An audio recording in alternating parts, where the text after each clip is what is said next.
Good morning, નમસ્તે. કેમ ઢીલો ઢીલો અવાજ આવે છે? નમસ્તે. હવે બધા જાગી ગયા છે.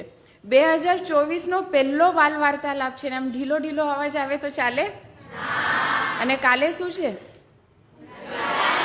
ઉત્તરાયણમાં તો કેટલું જોર જોરમાં ચિલ્લાવવું પડે, પછી અત્યારથી તૈયારી કરવી પડે ને આપણે. હવે કેવા બધાના ચહેરા પર આમ મસ્ત મુસ્કાન આવી છે. હા, ચાલો. Very good morning to all of you. આજે પહેલી વખત આવ્યા છે. હવે કેટલા જણ છે અહીંયા લાઇબ્રેરીમાં? ઓકે, ઘણા છે. અને તમને એકદમ ટૂંકમાં આપણા લાઇબ્રેરી વિશેની માહિતી આપી દઉં. ઓકે બેટા, તો છેલ્લા 28 વર્ષથી આપણે ત્યાં આ બાળ વાર્તાલાપ, મને ગમતું પુસ્તક વાર્તાલાપ ચાલે છે. આ કોઈ પણ જાતની સ્પર્ધા નથી, બરાબર છે? કોમ્પિટિશન નથી. તમે જે પણ વાંચન કરો છો એમાંથી તમને જે પુસ્તક ગમે છે તે પુસ્તક તમને બહુ જ ગમ્યું છે, પણ બીજાને તમારે કેવું હોય તો તમે કેવી રીતે એની રજૂઆત કરી શકો? એટલે આ પ્લેટફોર્મ પર આવીને તમારે તમારા ગમતા પુસ્તકની વાત કરવાની હોય છે.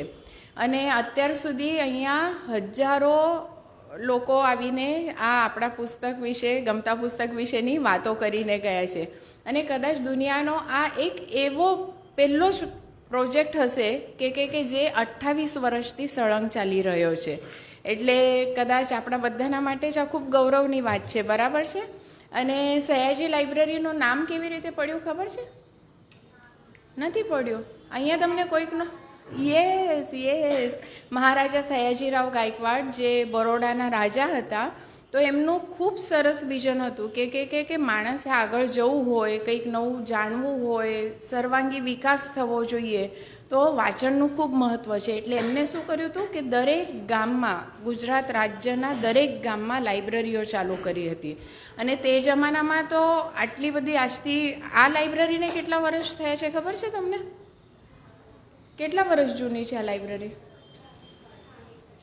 28 વર્ષથી તો બાળ વાર્તાલાપ ચાલે છે બેટા. એવી જ રીતે પહેલો શનિવાર જે હોય છે તેમાં યુવા વાર્તાલાપ હોય છે, કે યુવકો આવે. બીજામાં તમારા જેવા બાળકો આવે. ત્રીજામાં મહિલા આવે એના તરીકે, સ્પીકર તરીકે. અને ચોથામાં છે તે સર્વજન છે, એટલે કોઈ પણ મોટી વ્યક્તિ આવીને અહીંયા વાત કરતી હોય છે. પણ આ લાઇબ્રેરીની સ્થાપના થઈને 125 વર્ષ થયા છે. એટલે તમારા દાદા કે વડદાદા જે વખતે હશે ને, તે વખતે આ લાઇબ્રેરીની સ્થાપના થઈ હતી. અને પછી આ વર્ષે એ લાઇબ્રેરીને 7મી વખત રાજ્યની શ્રેષ્ઠ લાઇબ્રેરી તરીકેનો એવોર્ડ પણ મળ્યો છે. અને આવી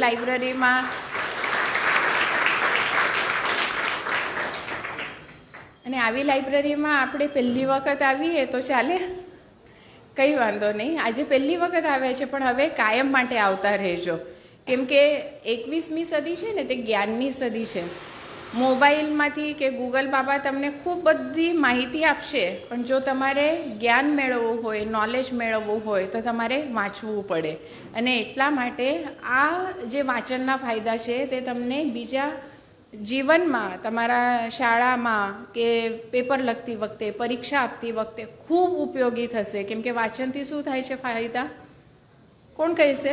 હા, જ્ઞાન વધે, પછી યાદશક્તિ વધે, પછી વાંચવાની ટેવ પડે, પછી નવું જાણવાનું મળે, યસ, વિકાસ થાય. પછી કેટલા ફટાફટ જવાબો આપો છો, તમને બધી જ ખબર છે. તો પછી આપણે કેમ આમ એક લક્ષ્મણ રેખા રાખવાની કે ટાઈમ જ નથી મળતો? એવું કશું જ નથી હોતું, બરાબર છે? એપીજે અબ્દુલ કલામ હોય, નરેન્દ્ર મોદી હોય કે બિલ ગેટ્સ હોય, બધાની પાસે આપણી જેમ જ 24 કલાક જ હોય છે. પણ એ લોકો કેમ મહાન બને છે? કેમ કે જે લીડર હોય ને, તે ખૂબ સારો રીડર હોય છે. અને એટલા માટે જ આપણે પણ ખૂબ વાંચવું જોઈએ. તો આજના બાળ વાર્તાલાપની આપણે શરૂઆત કરીએ. આજે 4 વક્તાઓ આપણી સમક્ષ છે. બધાના બુક્સનું સિલેક્શન ખૂબ સરસ છે, એટલે એકદમ ધ્યાનપૂર્વક સાંભળજો. એ શું માહિતી આપે છે તે પુસ્તકમાંથી તમને ખબર તો પડશે જ, પણ ત્યાર પછી વાર્તાલાપ પતી જાય એટલે આપણે પ્રશ્નોત્તરી પણ રાખીશું. એટલે જેટલું ધ્યાનપૂર્વક તમે સાંભળીને ગ્રહણ કરશો ને, એટલા તમારા મનમાં વિચારો શરૂ થઈ જશે. અને પછી તમે પ્રશ્ન પણ પૂછી શકો. તમારી પાસે એ વિષય રિલેટેડ કોઈક અધિક માહિતી હોય, તમને ખબર હોય કે આમાં આવું છે, એટલે એ પૂરક માહિતી પણ તમે આપી શકો છો. એટલે ખૂબ ધ્યાનપૂર્વક સાંભળજો. તો આજના આપણા પહેલા વક્તા છે સ્વાતિ ચંદનભાઈ જોશી. એ ધોરણ 8માં અભ્યાસ કરે છે. એના પુસ્તકનું નામ છે વાલ્મીકીકૃત રામાયણ. તમે વિચાર કરો કે 8મા ધોરણની એક દીકરી રામાયણ પર આજે વાત કરવાની છે, એટલે ખૂબ જ રસપૂર્વક હશે. એનું સપનું છે કે એને અવકાશ યાત્રી બનવું છે. બેટા ખૂબ ખૂબ શુભેચ્છા. સુનીતા વિલિયમ્સ કે કલ્પના ચાવલા જેવી નવસારીનું તું પણ એક નામ રોશન કરવા માટે તૈયારી કરજે. અને વાંચે ગુજરાત હરીફાઈ જે થયેલી હતી, જેનું બીજ સયાજી લાઇબ્રેરી હતી, અને આખા રાજ્યમાં આપણે અભિયાન ચલાવેલું હતું. તે વખતે એનો 3જો ક્રમાંક આવ્યો હતો. તો આજે આપણે સ્વાતિને અહીંયા આમંત્રિત કરીએ અને એના ગમતા પુસ્તક એટલે કે રામાયણ પર એ આપણને વાતો કરશે. સ્વાતિ.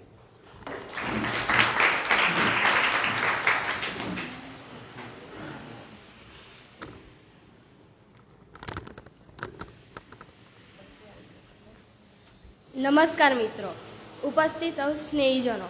મારું નામ સ્વાતિ જોશી. આજે હું તમને વાલ્મીકીકૃત રામાયણ ધાર્મિક પુસ્તક વિશે મારી સમજ પ્રમાણે તમને સમજાવવાનો પ્રયત્ન કરી રહી છું. આપણો દેશ ભારત એટલે વીરો, સંતો, તપસ્વીઓની ભૂમિ. આપણા દેશને ધાર્મિક ગ્રંથોનો ખૂબ મોટો વારસો મળ્યો છે. આ વાલ્મીકીકૃત રામાયણની રચના મહર્ષિ વાલ્મીકીએ કરી છે. આ પુસ્તકમાં રાજા દશરથ અને તેમના પરાક્રમી પુત્ર શ્રી રામના જીવન ચારિત્રનું આલેખન છે. આપણે રામાયણ એટલે વાંચવી જોઈએ કે આ એક પુસ્તક નથી, પરંતુ એવો ધાર્મિક ગ્રંથ છે કે જે આપણને જીવન જીવવાની કળા શીખવાડે છે. આપણા જીવનમાં આવતી નાની મોટી મુશ્કેલીઓનું નિરાકરણ ખૂબ જ સમજદારીપૂર્વક આ ગ્રંથમાંથી મળી આવે છે. આજે સૌ આપણે નાની નાની બાબતોમાં અથવા આપણું ધાર્યું પરિણામ ન થાય તો આપણે ખોટા રસ્તાઓ અપનાવી લઈએ છીએ. તો આમાંથી બચવા આપણે ધાર્મિક પુસ્તકોનો અભ્યાસ કરવો જરૂરી છે અને તેમાંથી પ્રેરણા લઈ આપણે આપણા વર્તમાન જીવન જીવવું જોઈએ. આપ સૌએ જાણીએ અજાણીએ બાળપણમાં મહાભારત, ભગવદ્ ગીતા, રામાયણ વિશે પોતાના દાદી દાદા, મમ્મી પપ્પા અને શાળાના શિક્ષકો દ્વારા સાંભળ્યું જ હશે. રામાયણમાં કુલ 7 વિભાગો છે. પહેલું બાલકાંડ, અયોધ્યાકાંડ, અરણ્યકાંડ, કિષ્કિંધાકાંડ, સુંદરકાંડ, યુદ્ધકાંડ અને ઉત્તરકાંડ. તો હું શરૂઆત અશ્વમેઘ યજ્ઞથી કરું. અશ્વમેઘ યજ્ઞ એટલે એવો યજ્ઞ કે આ યજ્ઞ કોઈ સામાન્ય માણસથી પૂર્ણ નહીં થાય. ખૂબ જ લાંબી ધીરજ સાથે આ યજ્ઞ મહારાજ દશરથે ઋષ્યશૃંગ ઋષિ, વશિષ્ઠ ઋષિ, કાશ્યપ ઋષિ અને જાબાલી ઋષિ જેવા મહાજ્ઞાની સંતોની પ્રેરણાથી કરાવ્યો હતો. આ યજ્ઞની તૈયારી મહારાજ દશરથે પોતાના રાજ પરિવાર અને રાજસેવકો સાથે આદરીને કરી હતી. યજ્ઞનું પહેલું સોપાન અશ્વને પૃથ્વી પર 1 વર્ષ માટે છૂટો મૂકી દેવો. ત્યાર પછી તેમણે બધાને આમંત્રણ પાઠવ્યા. એ કાર્ય પતાવ્યા પછી તેમણે ઋષિ વશિષ્ઠ અને તેમની પત્ની અરુંધતીને નમસ્કાર કર્યા અને યજ્ઞની શરૂઆત કરવા માટે વિનંતી કરી. 1 વર્ષ પછી અશ્વ પાછો ફરીને આવી ગયો. ત્યારે બધા ઋષિ બ્રાહ્મણોએ યજ્ઞમાં આહુતિ આપવાની શરૂઆત કરી. બીજા પશુઓ સહિત અશ્વની પણ આહુતિ આપવામાં આવી. ત્યારે યજ્ઞની પૂર્ણાહુતિ બાદ બધા ઋષિ બ્રાહ્મણોને મહારાજ દશરથે ખોબલે ખોબલે પોતાની પાસે જે કાંઈ પણ હતું તે બધું દક્ષિણામાં આપી સંતોષ પામ્યા. ઋષિ બ્રાહ્મણોએ પણ ખૂબ જ પ્રેમથી આ રાજ પરિવારને અશ્વમેઘ યજ્ઞની શ્રુતિમાં આશીર્વાદ આપ્યા. ત્યારબાદ મહારાજ દશરથે પોતાની રાણીઓ સહિત પુત્રેષ્ઠી કર્મ કરવાની વિનંતી કરી અને તેના પરિણામ સ્વરૂપ તેમને 4 પુત્રોની ઉત્પત્તિ થશે તેવા આશીર્વાદ મેળવ્યા. થોડા સમય પછી મહારાજ દશરથ નેતા કૌશલ્યાનંદન રામ, સુમિત્રાનંદન લક્ષ્મણ અને શત્રુઘ્ન અને કેકયનંદન ભરત જન્મ્યા. 4 રાજકુમારો સહિત આખું અયોધ્યાનગર આનંદથી સમય વિતાવવા લાગ્યું. જોત જોતામાં તેઓનો જ્ઞાન કૌશલ્યનો સમય આવી ગયો અને તેમને ઋષિ વશિષ્ઠના આશ્રમે મોકલવામાં આવ્યા. શ્રી રામ સહિત દરેક રાજકુમાર ધર્મનીતિ, શસ્ત્રશાસ્ત્ર વિદ્યા અને બધા ક્ષેત્રોમાં આગળ વધવા લાગ્યા. સમય જતાં તેઓ દરેક ક્ષેત્રમાં નિપુણ બની રાજ દરબારમાં પાછા ફર્યા. સમગ્ર અયોધ્યા આનંદમાં સમય વિતાવવા લાગ્યો. ત્યારે એક દિવસે ત્રિકાળ જ્ઞાની વિશ્વામિત્ર અયોધ્યાના આંગણે પધાર્યા અને તેમણે કહ્યું કે હું રાજા દશરથે તેનું યોગ્ય આદર સત્કાર કરી અને તેમના આગમનનું કારણ પૂછ્યું. ત્યારે ઋષિ વિશ્વામિત્રએ કહ્યું કે હું યજ્ઞમાં વિઘ્ન નાખતા રાક્ષસો મારીચ અને સુબાહુનો વધ કરવા રામ લક્ષ્મણને મારી સાથે 10 દિવસ માટે અયોધ્યામાં લઈ જવા માંગુ છું. આ સાંભળી મારા દશરથ તો બેભાન જ થઈ ગયા. પછી ઋષિ વશિષ્ઠની સમજાવટથી તેમણે રામ લક્ષ્મણને વિશ્વામિત્ર ઋષિ સાથે જવાની આજ્ઞા આપી. રસ્તામાં તેઓએ તાડકા નામની રાક્ષસીનો વધ કર્યો. તાડકા સ્ત્રી હોવા છતાં પોતાના રાક્ષસી કૃત્યના કારણે બધાને હેરાન કરતી હતી. મારીચને 100 યોજન દૂર સમુદ્રમાં ફેંકી દીધો. સુબાહુનો વધ કર્યો. અહલ્યાને પોતાના પતિના શ્રાપમાંથી મુક્તિ આપી. આવી રીતે તેઓ રાક્ષસો અને વિઘ્નોને દૂર કરતા કરતા ઋષિ વિશ્વામિત્રના આશ્રમે પહોંચ્યા. ત્યારે રાજા જનકના ખૂબ આગ્રહના કારણે રામ લક્ષ્મણને ઋષિ વિશિષ્ટ અને વિશ્વામિત્ર જનકનગરી મિથિલા ખાતે લઈ ગયા. રાજા જનકને ખેતર ખેડા દરમિયાન એક પુત્રી મળી હતી. તેનું નામ તેમણે સીતા પાડ્યું હતું. રાજા જનકની સીતા સહિત 4 પુત્રીઓ હતી. રાજા જનકના પૂર્વજોને શિવજીએ એક અતિ તેજસ્વી ટંકારવાળું ધનુષ્ય વરદાન સ્વરૂપે આપેલું હતું. આ ધનુષ્ય સીતાએ રમત રમતમાં ઉચકી લીધું હતું, જેને કોઈ પણ વીર ઉચકી શક્યું ન હતું. તેથી મહારાજ દશરથે નિશ્ચય કર્યો કે હું આ મારી પુત્રી સીતાના લગ્ન તેની સાથે કરાવીશ કે જે આ ધનુષ્ય ઉચકી શકે. તે માટે તેમણે સ્વયંવર ઘોષિત કર્યો. શ્રી રામે આ ધનુષ્ય ઉચકી લીધું અને તેની પણછ પર ચઢાવી દીધી. પછી રાજા દશરથની આજ્ઞાથી રામ, સીતા, ઉર્મિલા લક્ષ્મણ, માંડવી ભરત, શત્રુઘ્ન શ્રુતકીર્તિના લગ્ન થયા અને રાજા જનકે તેમને રાજા દશરથની નગરી અયોધ્યા ખાતે વળાવી. પુત્રો, વહુઓ, રાણીઓ અને પ્રજા સહિત રાજા દશરથ આનંદથી સમય વિતાવવા લાગ્યા. એક દિવસે તેમણે પોતાની રાણીઓ સહિત રાજા રામની રાજ્યાભિષેકની વાત કરી. ત્યારે દાસી મંત્રાની મેલી સમજ આવી અને તેણે કેકઈએ પોતાના ભૂતકાળના 2 વચનો માંગ્યા. પહેલું વરદાન રાજા રામને 14 વર્ષનો વનવાસ અને બીજું વરદાન કેકઈ પુત્ર ભરતને રાજગાદી. આ વચનો સાંભળતા રાજા દશરથ તો ભયભીત થઈ ગયા. પરંતુ રામને જાણ થતાં તે પિતાની આજ્ઞાનું પાલન કરવા વનવાસ ચાલી નીકળ્યા. તેમની સાથે સીતા અને લક્ષ્મણ પણ ગયા. રાજા દશરથ બેચેની અનુભવવા લાગ્યા. તેઓ રામ વગર તડપવા અને તફડવા માંડ્યા. તેઓને શ્રવણની મૃત્યુનો શ્રાપ નજરે દેખાવા માંડ્યો. છેવટે તેઓ પુત્રવિહીન મૃત્યુ પામ્યા. શત્રુઘ્ન અને ભરતને પોતાના મોસાળથી પાછા બોલાવવા પિતાની અંતિમ સંસ્કાર વિધિ પૂર્ણ કરવા પાછા બોલાવવામાં આવ્યા. તેમણે માતા અને ગુરુની સમજ પ્રમાણે પોતાના પિતાની અંતિમ વિધિ પતાવી. પછી તેઓ શ્રી રામને અયોધ્યા પરત લેવા વનવાસ ચાલી નીકળ્યા. તેઓએ ગંગા નદીના કેવટે શ્રી રામની ખબર મેળવી.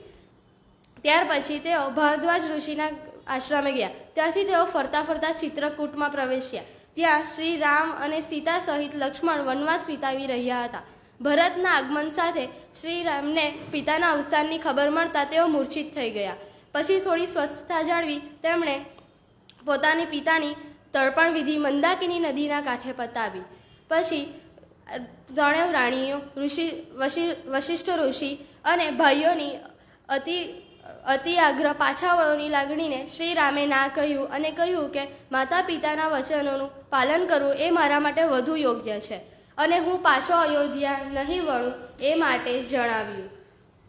શરણાગત થઈ ભરતે રત્નજડિત કાષ્ઠ પાદુકા શ્રીરામના ચરણ પાસે મૂકી અને કહ્યું કે તમારા ચરણ આ રત્નજડિત કાષ્ઠ પાદુકા પર મૂકો. શ્રી રામે તે પ્રમાણે કર્યું અને પછી ભરતે આ પાદુકા હાથમાં લઈ અને કહ્યું કે હું આ રાજ્યાસનનો ભાર આ પાદુકાને સોંપી વનવાસની બહાર 14 વનવાસીની જેમ જીવન વિતાવીશ.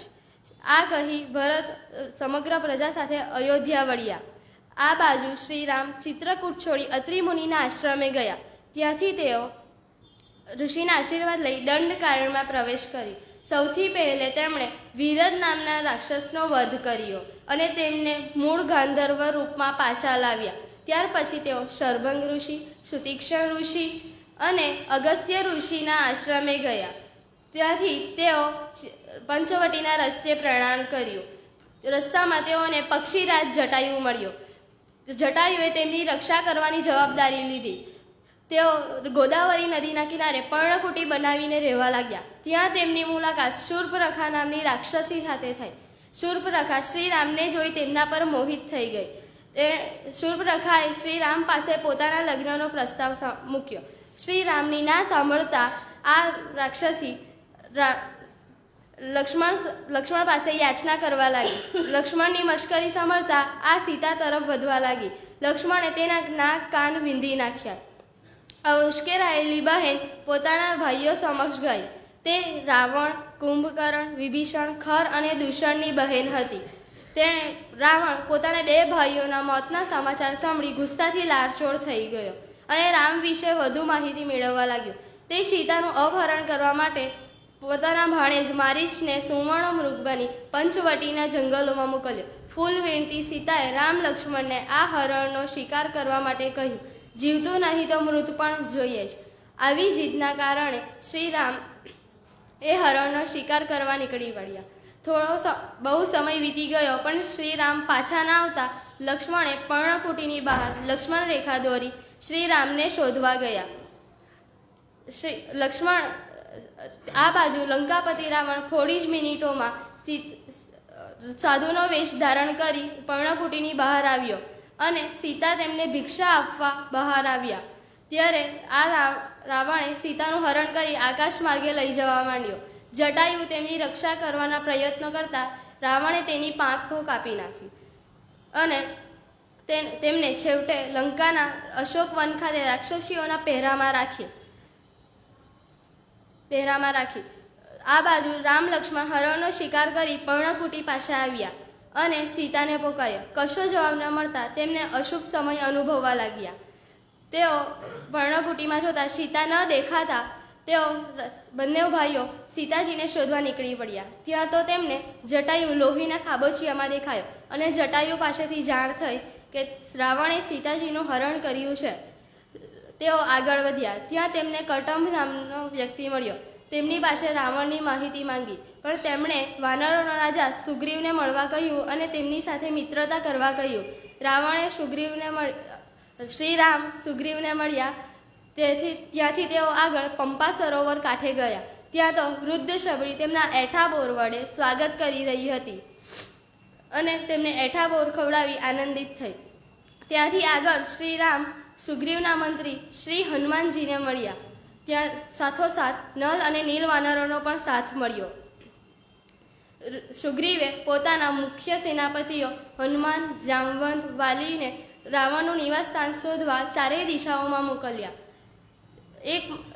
સુગ્રીવને સૌથી વધારે વિશ્વાસ હનુમાનજી પર હતો. એ જોઈને શ્રીરામે આત્મવિશ્વાસપૂર્વક પોતાનું નામ લખેલી વીંટી હનુમાનજીને આપી અને કહ્યું કે આ વીંટી તું સીતાને આપજે. તેથી તે સ્વીકારી શકે કે તમે મારા દૂત છો અને તમારો સાથ આપે.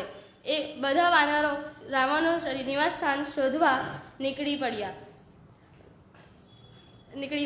1 મહિનો વીતી ગયા પણ રાવણનું નિવાસ સ્થાનની કશી ખબર ન પડી. ત્યારે તેમને શામન નામના એક વૃદ્ધ વ્યક્તિ મળ્યા. તે અતિ વૃદ્ધ હતા તો પણ તેમની પાસે બોલવાની અને 100 યોજન દૂર જોવાની શક્તિ હતી. તે વૃદ્ધ વ્યક્તિ શ્રાવણ પાસેથી જાણવા મળ્યું કે રાવણ અહીંથી દક્ષિણ દિશામાં એક ટાપુ પર રહે છે અને સીતાજીને ત્યાં જ રાખવામાં આવ્યા છે. બધા વાનરો ખુશ થઈ દક્ષિણ દિશા તરફ પ્રણામ કર્યું. અંજની પુત્ર અને વાયુપુત્ર હનુમાને મહેન્દ્રગીરી પર્વતના શિખર પરથી છલાંગ મારી લંકામાં પહોંચ્યા. આ સુવર્ણ નગરી લંકાને હનુમાનજી ટગર ટગર જોવા લાગ્યા અને આ રાક્ષસ નગરીના રાક્ષસો પણ હનુમાનજીને એવી રીતે જોવા લાગ્યા. હનુમાનજીએ ત્યાંના વાડી, બગીચા અને ઘરોને હચમચાવી દીધા. આખું અયોધ્યા ફરી વળતા સીતાજી કશે ન દેખાયા. તેથી તે એક ઝાડની ઊંચી ટોચ પર બેસી ગયા અને ત્યાંથી જોયું તો એક ઉપવન મંદિરમાં પીળું વસ્ત્ર ધારણ કરેલી મૂર્છિત સ્ત્રી બેહેલી હતી. રાક્ષસીઓના પહેરામાં હતી. હનુમાનજીને અનુભવાયું કે આ જ સીતા હશે. ત્યાં તો રાવણ તેમને સીતાજીને પોતાની થવા માટે ગભરાવતો અને ડરાવતો હતો. હનુમાનજીએ આ બધી વાત ઝાડની ડાળીમાં સંતાઈને સાંભળી લીધી હતી. સીતાજી તેમની વાત ન માનતા રાવણ ગુસ્સાથી લાળચોળ થઈ ગયો. મંદોદરી તેમને સમજાવતા રાજમહેલમાં લઈ ગઈ. રાવણને ગયા બાદ હનુમાનજી શ્રી રામની સ્તુતિ કરવા લાગ્યા અને સીતા સમક્ષ હું રામનો દૂત છું એમ કહીને ઉપસ્થિત થયા અને રામ લખેલી વીંટી પણ આપી.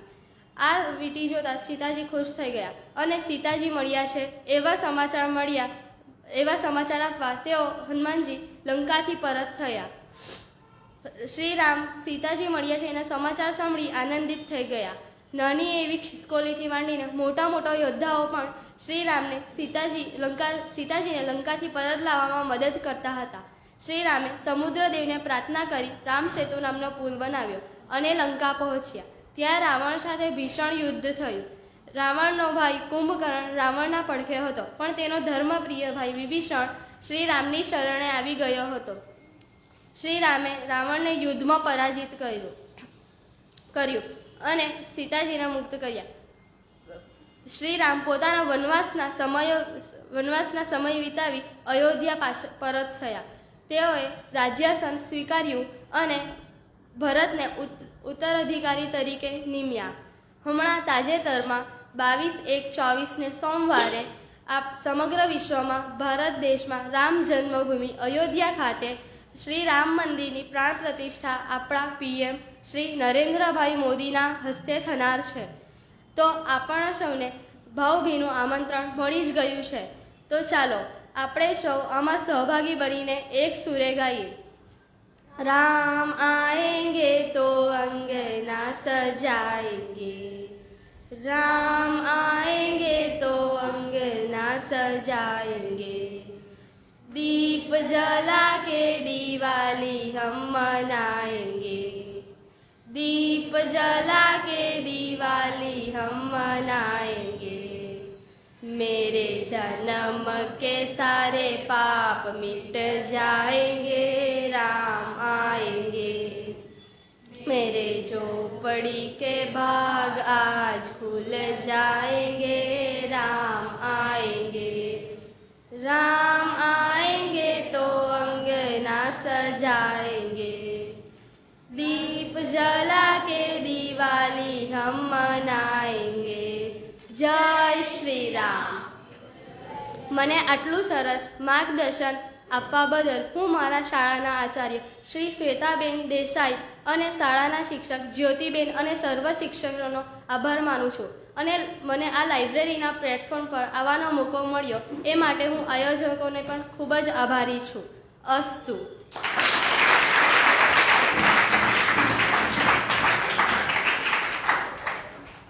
મને એમ થાય છે કે આ વાતાવરણમાંથી બહાર જ ન નીકળીએ. ખૂબ ખૂબ સરસ બેટા. આખું રામાયણ તમારા આંખની સામે દ્રશ્ય રૂપમાં આવતું હોય ને એટલું સરસ એને રામાયણનું વર્ણન કર્યું છે અને આઈ એમ સો હેપી. બહુ જ સરસ. આના પછીના આપણા બીજા વક્તા છે મનવીર મનીષભાઈ સોલંકી. એમના પુસ્તકનું એટોમિક હેબિટ્સ, જેના લેખક છે જેમ્સ ક્લિયર. મનવીરનો વાંચવાનો અને ફૂટબોલ રમવાનો અને ચેસ રમવાનો એવા શોખ છે અને અત્યારે સાયન્સ ઓલિમ્પિયાડમાં એને ગોલ્ડ મેડલ મળ્યું છે. પ્રાથમિક શાળામાં હતો તેને સ્કોલરશિપમાં પણ ગોલ્ડ મેડલ મળ્યું છે અને ચેસમાં પણ એને અનેક સિદ્ધિઓ પ્રાપ્ત કરી છે અને ખૂબ સરસ વિષય છે એટોમિક હેબિટ્સ. એટલે એના વિશે તમને સરસ એવું જાણવાનું મળશે. તો મનવીરને વિનંતી કે એના ગમતા પુસ્તક વિશેની અહીંયા વાતો કરે. મનવીર. અહીં ઉપસ્થિત સૌને મારા પ્રણામ. મારું નામ મનવીર મનીષભાઈ સોલંકી છે અને આજે હું તમને એક પુસ્તક વિશે જણાવવા આવ્યો છું. એક એવું પુસ્તક જે વાંચવાથી તમને તમારા જીવનમાં સારા પરિવર્તનો જોવા મળશે. એવું પુસ્તક જે વાંચશો તો તમે તમારા જીવનમાં સારી આદતો ઉતારી શકશો અને ખરાબ આદતોને તોડી શકશો. મેં આજે જે પુસ્તક વિશે જણાવવા આવ્યો છું તે પુસ્તકનું નામ છે એટોમિક હેબિટ્સ. એટોમિક હેબિટ્સ આ પુસ્તકનો નામનો અર્થ જ થાય છે અણુ આદતો. આ પુસ્તકના લેખક જેમ્સ ક્લિયરે આપણને આ પુસ્તકમાં સમજાવ્યું છે કે નાની આદતોનો કેટલો મહત્વ છે ને નાની આદતોને બનાવવા માટે આપણે એક સરળ રસ્તો આપ્યો છે. હવે અહીંયા ઉપસ્થિત લોકોને એક પ્રશ્ન થશે, શું નાની આદતોનો આટલો વધારે મહત્વ છે? અહીંયા ઉપસ્થિત સૌએ પોતાના જીવનમાં સફળ થવું છે, કોઈ લક્ષ્ય સિદ્ધ કરવા છે, હવે એ લક્ષ્ય સિદ્ધ કરવા માટે આપણે અહીંયા બધાએ પોતાના જીવનમાં બદલાવ લાવવાની જરૂર છે. હવે મેં તમને એક ઉદાહરણ દ્વારા મેં તમને આ વાત સરળ રીતે સમજાવવા ઈચ્છીશ. એક માણસ હતો. તે માણસને એક દિવસ વિચાર્યું કે મારું સ્વાસ્થ્ય હમણાં સારી હાલતમાં નથી, મારે એને સુધારવાની જરૂર છે. એ માણસનો લક્ષ્ય અહીંયા હતો સ્વાસ્થ્ય સુધારવાનું, ને એના માટે એને જે બદલાવ લીધો, એને વિચાર્યું કે આજથી હું રોજ 1 કલાક કસરત કરીશ. એને પહેલા દિવસ કસરત કરી, 1 કલાક આખી કસરત કરી, માણસ શારીરિક રીતે આખો થાકી ગયો. બીજા દિવસે કસરત કરી, ત્રીજા દિવસે કસરત કરી, ચોથા દિવસે કસરત કરી. હવે માણસનું શરીર એવું થાકી ગયું કે એનો નિર્ધાર હતો કે એને 1 કલાક કસરત કરવી છે, પણ ત્યાંથી થઈ જ નહીં. હવે 5મા દિવસે ભાઈથી ઉઠાયું જ નહીં. ભાઈને એમ થયું કે મારે જો આ આદતને દરરોજ રીતે ઉતારવી હોય મારા જીવનમાં, હું આટલી મહેનત કેવી રીતે કરીશ? મેં રોજ આટલી મહેનત કરીને જો 1 કલાક કસરત કરવા ઈચ્છતો હોઉં તો આ આદત મેં દરરોજના જીવનમાં નહીં ઉતારી શકીશ. અને આ વિચાર જેમ જ એના મગજમાં આવ્યો, તે માણસ પોતાની હિંમત હારી ગયો અને એને આદત છોડી દીધી. આ હાલતમાં, આ કિસ્સામાં એ માણસે ભૂલ એ કરી કે એને પોતાના જીવનમાં પહેલાથી જ એક મોટો બદલાવ લાવી દીધો, એ વિચારવા વગર કે એના પરિણામ શું આવશે. કોઈ પણ આદત બદલવા માટે, તમારા જીવનમાં તમારા લક્ષ્ય સિદ્ધ કરવા માટે તમારે તમારા જીવનમાં મોટા બદલાવ લાવવા પડે છે.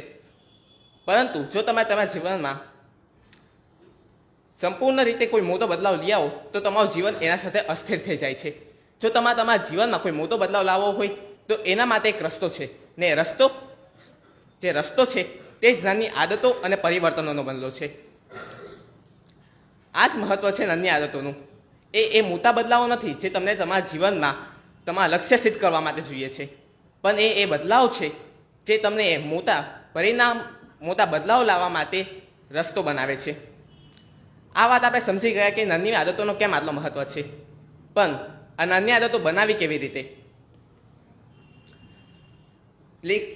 આ પુસ્તકના લેખક જેમ્સ ક્લિયર આ પુસ્તકને આપણાને કોઈ પણ આદત બનવાના 4 સરળ ભાગ સમજાવે છે. હું તમને એક ઉદાહરણ આપીશ. એક માણસ હતો. એ રોજ સવારે ઓફિસ જતો ને સાંજે ઘરે આવતો.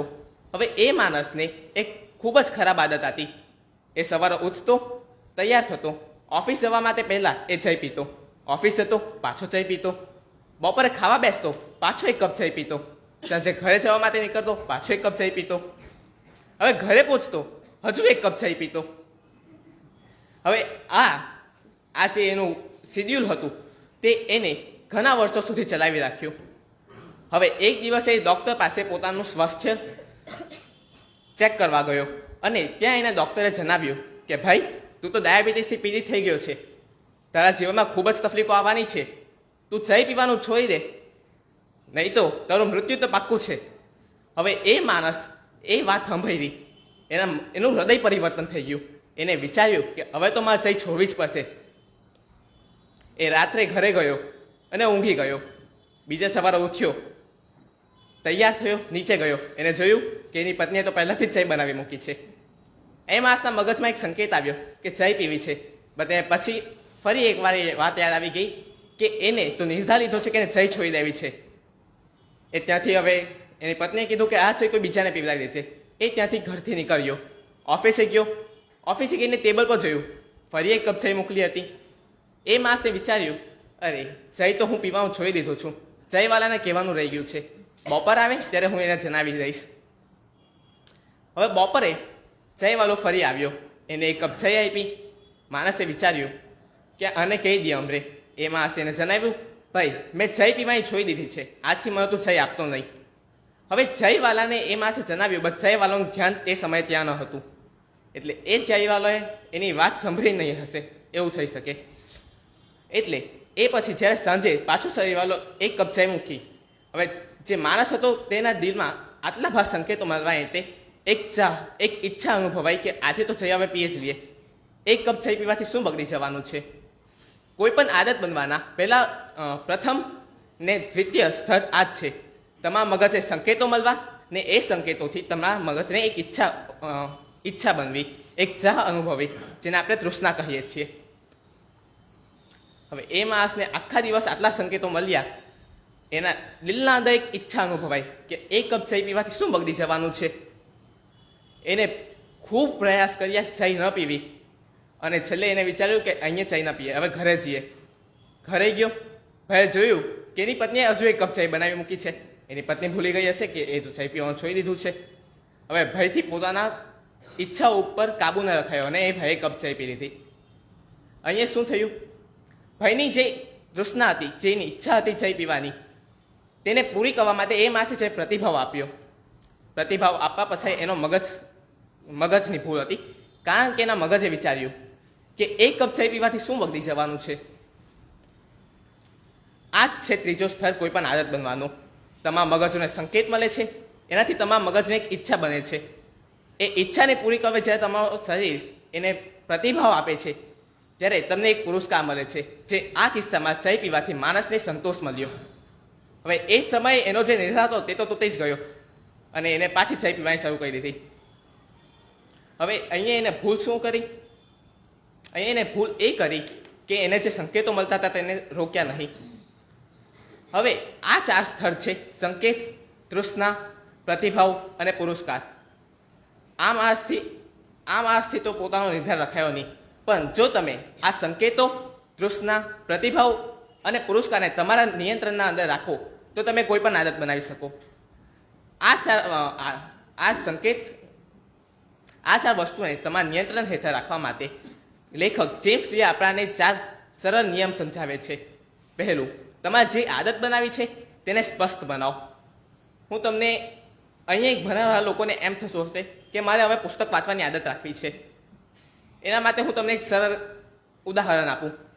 તમારા દિવસમાં જ્યારે પણ સમય નીકળતો હોય, એમ માનો કે તમે રાત્રે ઊંઘવા જાઓ તેના પહેલાં તમને સમય મળતો હોય, તો તમે એમ વિચારો કે ઊંઘવા પહેલાં મારે એક પુસ્તક વાંચવું છે. તો તમારે શું કરવું જોઈએ? તમારે સૌથી પહેલાં જે તમારે આદત બનાવી છે તેને તમારે દૃશ્ય રીત કરવા પડે. તમારે એ આદતને એવી રીતે રાખવા પડે જેનાથી તમને ખબર પડે. એ આદતને તમારે પાળવી હોય તો તમને એના માટેના સંકેત મળવા જોઈએ. એ સંકેત કેવી રીતે મળશે? જો તમારે આદત પાડવી જ છે પુસ્તક રાખવાની, તો એ પુસ્તક જ્યારે તમે ઉઠો ત્યારે એ પુસ્તકને તમારા ખાટલા ઉપર મૂકી જવાનું. એટલે જ્યારે તમે રાત્રે ઊંઘવા આવશો ત્યારે તમને એ પુસ્તક દેખાશે, તમારા મગજને એક સંકેત થશે. બીજી વસ્તુ, તમારે જે આદત પાડવી છે તેને આકર્ષક બનાવો. જો તમારે પુસ્તક વાંચવું જ છે તો એવું કોઈ પુસ્તક લેવું જ્યાંથી તમને આકર્ષિત થાવ. એવું પુસ્તક જે તમને વાંચવાનું ગમે. તમે એ કોઈ પણ પુસ્તક રાખી શકો. તમને કોઈ સ્ટોરી ગમતી હોય, કોઈ મૂવીઝ ગમતી હોય, તેના ઉપર પુસ્તક લખેલું હોય તો એ વાંચવાની આદત રાખો. ત્રીજું, તમારા પ્રતિભાવો આપવા માટે એ વસ્તુને આસાન કરો. તમે એ પુસ્તકને એવી જગ્યા પર રાખવા પડે જેથી તમે વધારે મહેનત નહીં કરવા પડે. એ ક્રિયા કરવા માટે તમારે કઠોર પરિશ્રમ ન કરવા પડે. જો તમે પુસ્તકને જો ફક્ત એક ધ્રોવામાં કે એક ટેબલ પર કશે દૂર મૂકેલી હશે તો તમે એટલી મહેનત ન કરશો. તમારો મગજ વિચારશે કે પુસ્તક વાંચવા માટે કેમ આટલી મહેનત કરવી. પણ જો તમે પુસ્તક જ્યાં તમે ઊંઘવા જાઓ ત્યાં જ મૂકલું હોય, તમારા મગજે સંકેત મળશે. એ થશે કે આ પુસ્તક મારે વાંચવું છે ને પુસ્તક પણ અહીંયા જ છે, વાંચવાથી શું બગડી જવાનું છે. હવે આ 3 વસ્તુ થઈ ને ચોથી વસ્તુ એ જે તમારે આદત બનાવી છે તેને સંતોષકારક બનાવો. તમે જે આદત કરો ત્યાંથી તમને સંતોષ થવા જોઈએ. કારણ કે જો તમને આદતથી સંતોષ ન થાવ તો તમે એ આદતને ફરી વાર ન કરો. કારણ કે તમને જેમ જ કોઈ પણ વસ્તુથી સંતોષ મળે તમે એ એક વસ્તુને કરવા પાછા ફરી વાર પ્રેરાવો. હવે આ પુસ્તકની જે વાત મને સૌથી વધુ ગમે છે તે છે કે આ પુસ્તકમાં ફક્ત આપણાને સારી આદત કેવી રીતે બનાવી એ નથી જણાવ્યું. આ પુસ્તકમાં આપણે એ પણ જણાવ્યું છે કે ખરાબ આદતો કેવી રીતે તોડવી. ને એના માટે જે 4 નિયમ છે તે એકદમ વિરુદ્ધ છે એ 4 નિયમોના જે કોઈ પણ આદત બનાવવા માટે છે. પહેલી વસ્તુ, તમારે જે આદત છોડવી છે તેને અદ્રશ્ય કહી દો. આપણે પાછા પહેલા ચાવાળા માણસનું ઉદાહરણ લઈએ. એ માણસનો એ દિવસે તો નિર્ધાર તૂટી ગયો હતો, બટ આપણે માનીએ કે એનું બીજા દિવસે ઉઠ્યો એને પાછો નિર્ધાર હજુ એવો ને એવો જ હતો કે મારે ચા ન પીવી. એને શું કરવાનું હતું? એ સવારે ઉઠ્યો ત્યારે એને સૌથી પહેલાં પોતાની પત્નીને કહી દેવાનું હતું કે આજથી તો ચાય બનાવવાની જ નહીં. એને એની પત્નીને એકદમ સારી રીતે સમજાવવાનું હતું કે આજથી ચાય ન બનાવી, એટલે એને એ ચાય ન દેખાય ને એને સંકેત ન મળે. ઓફિસ જવા પહેલાં એને પહેલાં ચાયવાળા પાસે ગઈને કહેવાનું હતું, ભાઈ મારા ભાગની ચાય તું બનાવતો જ નહીં. એટલે એના ટેબલ પર કોઈ દિવસે ચાય ન દેખાય એને કોઈ દિવસે સંકેત ના મળે.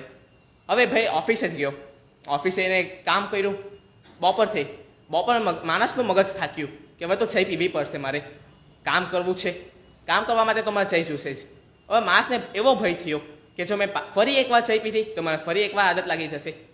તો એના માટે શું કરવું? તમારી જે આદત છે તેને બિન આકર્ષક બનાવો.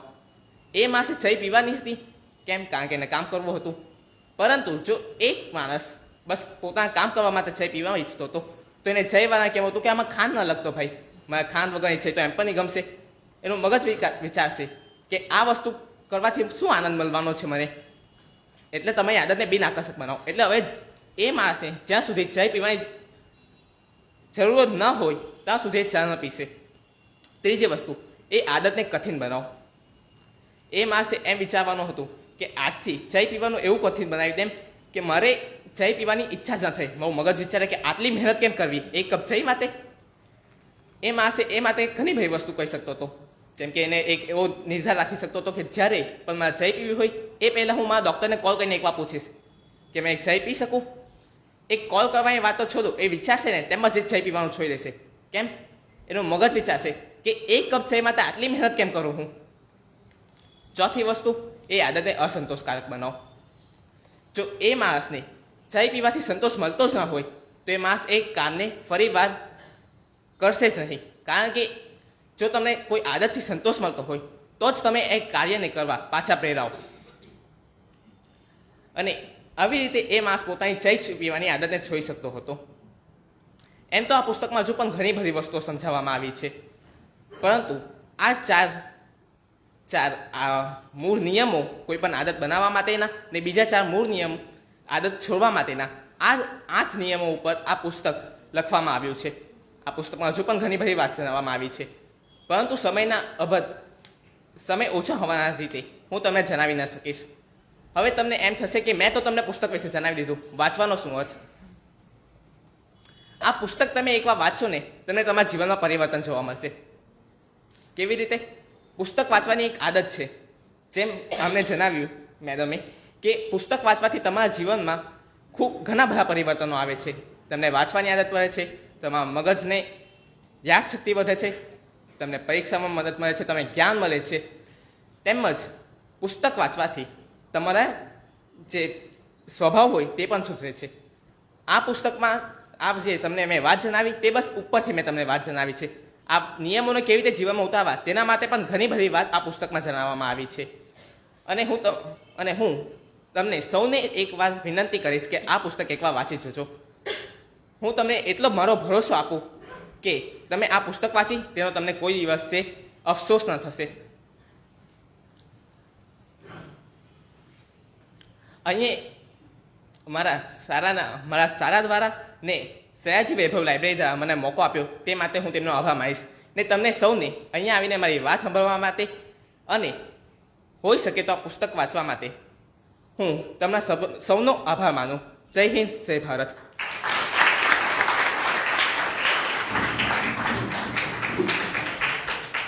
મજા આવે છે બધાને? કેવું લાગે છે ને? કેટલા બધા વિષયો. ગઈકાલે જ મારા વાંચવામાં એક સેન્ટેન્સ આવ્યું હતું કે so many books and so little time. બરાબર છે? વિશ્વમાં એટલા બધા પુસ્તકો છે ને, અને આપણી પાસે કેટલો સમય છે, અને એ ઓછા સમયમાં તો આપણે કેટલું બધું કરવાનું હોય છે. સ્કૂલે જવાનું હોય, ટ્યુશન જવાનું હોય, મોબાઈલમાં રમવાનું હોય, ટીવી જોવાનું હોય. બરાબર છે ને? આ બધામાંથી આપણે સમય કાઢીને વાંચવાનું હોય છે. તો મનવીર, ખૂબ ખૂબ સરસ તારા પુસ્તકની વાતને અમે બધાએ શાંતિથી સાંભળી એવી હું આશા રાખું છું. અને ખૂબ કંઈક નવું જાણવાનું મળ્યું છે. જો તમે એને વ્યવસ્થિત સાંભળ્યું હોય તો ખબર પડશે કે અહીંયા એના 15 થી 20 મિનિટના જે પુસ્તક વિશેના વિચારો હતા એમાંથી આપણા વિચારોમાં ઘણું બધું પરિવર્તન આવી શકે એટલી સરસ રીતે એને આજે આપણી સમક્ષ આ વાત મૂકી છે. તો મનવીરને આપણે ખૂબ ખૂબ અભિનંદન આપીએ કે આટલા સરસ પુસ્તકનું એને સિલેક્શન કર્યું અને આપણી સમક્ષ એની વાતો વહેલી કરી છે. આના પછીના જે વક્તા છે તે છે ઇલ્સા અંસારી, ધોરણ 7માં અભ્યાસ કરે છે. એના પુસ્તકનું નામ છે સમ્રાટ અશોક. એના શોખમાં વાંચન, વક્તૃત્વ છે, અને એનું પણ એક સપનું છે મોટા થઈને શું બનવું છે, તો એને પણ વૈજ્ઞાનિક બનવું છે. એની સિદ્ધિઓમાં ગુજરાત રાજ્ય કરાટેમાં એને ગોલ્ડ મેડલ જીત્યો છે. તો ખૂબ સરસ આજના ત્રીજા વખતે આપણી સમક્ષ આવશે અને પોતાના ગમતા પુસ્તક વિશે અહીંયા વાત કરશે. ઈશા. નમસ્તે, હું ડીડી હાઈસ્કૂલ ફોર ગર્લ્સ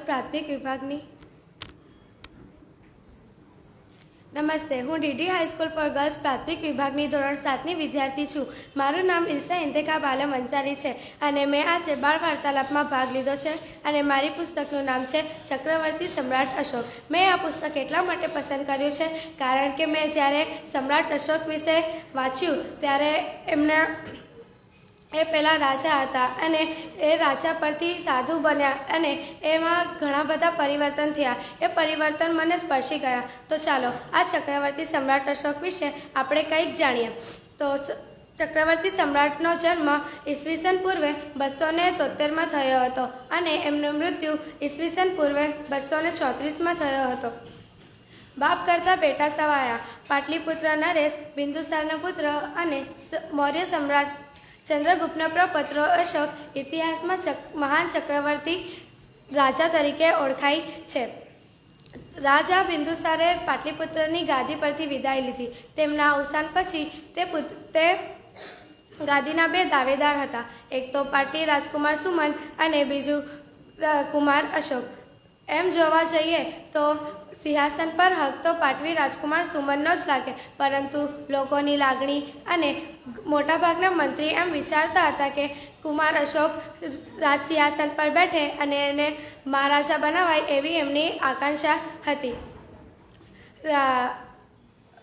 અશોકને સિંહાસન પર બેસાડ્યા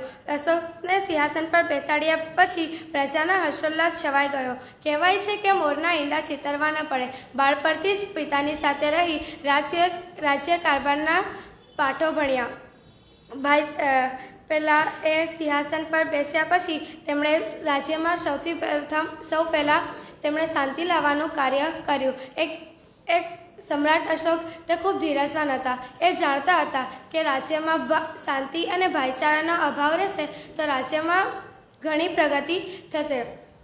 એ વિચારતા હતા કે શાંતિ આવશે તો તે સમૃદ્ધિને ખેંચી જ લાવશે અને શ્રેષ્ઠ શાસન શાંતિ રાખશે. લોકોની લાગણીઓને પ્રેમથી જીતી લીધા પછી જ તેમણે રાજ્યારોહણની રસમ કરી. આમ અશોક એટલે જ્યાં શોક ઉદાસી ન રહે તેવી પ્રતિભા. જેવો રાજા તેવી પ્રજા. રાજા ધર્મપ્રેમી હતા, ગૌ બ્રાહ્મણ પાળતા અને હજારો બ્રાહ્મણોને ભોજન કરાવ્યા પછી જ પોતે જમતા. ક્યારેક તો તે રાજ્યના કારભારમાં એટલા વ્યસ્ત થઈ જતા કે તેઓ ભોજન કરવાનો તેમના પાસે સમય ન રહેતો. લોક કલ્યાણ અને ધર્મ કલ્યાણ જ લક્ષ્ય. તેમણે ઘણા યુદ્ધો કર્યા, બધા જ યુદ્ધો જીત્યા, પણ બધામાં કલિંગનું યુદ્ધ તો અનોખું જ હતું. આ યુદ્ધ તેમનું આખરી યુદ્ધ હતું. કલિંગની એ કરપીણ યુદ્ધ કહાની બાદ સમ્રાટના તલવાર સદાય માટે મ્યાન થઈ ગઈ અને પોતે સાધુ બની ગયા. મનોહરી મહાનદી અને મનોહરી પટ વચ્ચે કલિંગ નામનું એક રાજ્ય આવેલું છે. તે માટીમાંથી સોનું પાકે તેવું સજ્જ રહેતું. રાજ્યની આઝાદી માટે જાનની કુરબાની કરવા તૈયાર રહેતા. આવા કીડી જેવડા કલિંગ પર સમ્રાટ અશોકની નજર. તેમણે કલિંગને ચારો તરફથી ઘેરી લીધું. અશોકના લશ્કરની દબાણ કલિંગ રાજ્ય પર વધતું જ હતું. તેમાં સમ્રાટે કહેણ મોકલાવ્યું કે અમે શરણ નહીં પણ બલિદાન આપવા તૈયાર છે. કલિંગ અને સમ્રાટ અશોક વચ્ચે દિવસોના દિવસો યુદ્ધ ચાલ્યું. સેંકડો વીરગતો પામ્યા, હજારો ઘવાયા, કેટલીક સ્ત્રીઓ વિધવા બની અને બાળકો અનાથ થયા. 1.5 લાખ જેટલા લોકોને પકડીને કેદ કરાયા. ચારે તરફ માનવ લાશના ઢગલા. કલિંગ નરકમાં ફેરવાઈ ગયો. છતાં કલિંગે સમ્રાટને નમવા ન દીધું. યુદ્ધ ભૂમિની ભયંકરતા અશોકના દિલ અને દિમાગનો કબજો લઈ બેઠી. એવામાં બૌદ્ધ સાધુ ઉપગુપ્તનો બેટો થઈ ગયો. બુદ્ધની કરુણામાં પાસ તેમના વિચારોમાં અજબ પરિવર્તન આવ્યો. સમ્રાટ અશોકે યુદ્ધ ભૂમિની ભયંકરતા જોઈ તે લોહીની પીગળતી તલવાર પર હવે તે નફરત કરતો થઈ ગયો અને કત્લે આમ જોતા જ તે પોતાને ધિક્કારવા લાગ્યો. તે બૌદ્ધ ભગવાન પાસે ગયા અને તેમણે તેમની તલવારને સદાય માટે મ્યાન કરી દીધી અને પોતે સાધુ બની ગયા. સમ્રાટ અશોકની એક બહેન સંઘમિત્રા બૌદ્ધ ધર્મથી પૂરેપૂરા રંગાયેલા હતા. ભાઈને સાચા રાહ પર જવાની પ્રેરણા આપતી હવે અશોક રાજા નહીં પણ રાજશ્રી બની ગયા હતા. સર્વધર્મ સહિષ્ણુતાની નજરે જોવા લાગ્યા. દરેક ધર્મ વિકાસ કરે તેવી એમની આકાંક્ષા હતી. ધર્મની વ્યાખ્યા, પવિત્રતા, સત્ય, દયા અને દાન તેમના માટે ધર્મના પાયા સમાન બન્યા. વૃદ્ધો અને બીમારોની સેવા, આજ્ઞાનું પાલન, માનવતાવાળી સદાચારી વર્તનવાળું જીવન પણ ધર્મ માટે અનિવાર્ય હતું. ખરેખર ભારતમાં જ નહીં પણ આખું દેશ દુનિયામાં અશોકની ખ્યાતિ પ્રસરી ગઈ છે. તે ખરેખર વિશ્વ માનવ બની ગયા. અશોક રાષ્ટ્રની શાન બની ગયા છે. આપણા રાષ્ટ્રીય ચિહ્નોમાં અશોક ચક્રને અનેરું સ્થાન અપાયું છે. આપણા અશોકની વીરતા એ આપણા રાષ્ટ્રધ્વજમાં લહેરાઈ રહી છે. આમ સમ્રાટ અશોકના જીવન પરથી આપણને ખૂબ શીખવા મળે છે. આપણે શાંતિ અને અહિંસાના માર્ગ પર રહીને જ આપણા જીવનને સુંદર અને સ્વસ્થ બનાવી શકીએ છીએ. તો ચાલો આપણે સૌ એ માટે સંકલ્પબદ્ધ થઈએ. હું મને સમ્રાટ અશોક વિષયના પુસ્તક ઉપર મારો વાર્તાલાપ આપવાની તક આપવા બદલ શ્રી સયાજી વૈભવ લાઇબ્રેરી અને તેના સૌ સંચાલકોનો હૃદયથી આભાર માનીને વિરમું છું. અસ્તુ.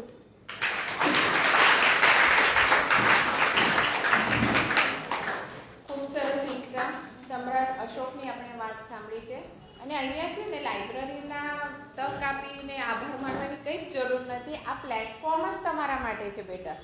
એટલે અહીંયા તમે જે આવો છો ને તે તમારો 1.5 કલાક તમે ઇન્વેસ્ટ કરો છો. એટલે અહીંયા જ્યારે વક્તાઓ બોલતા હોય ને તો 1 કલાકમાં તમે 4 પુસ્તક વાંચ્યા બરાબરનું નોલેજ મળે છે.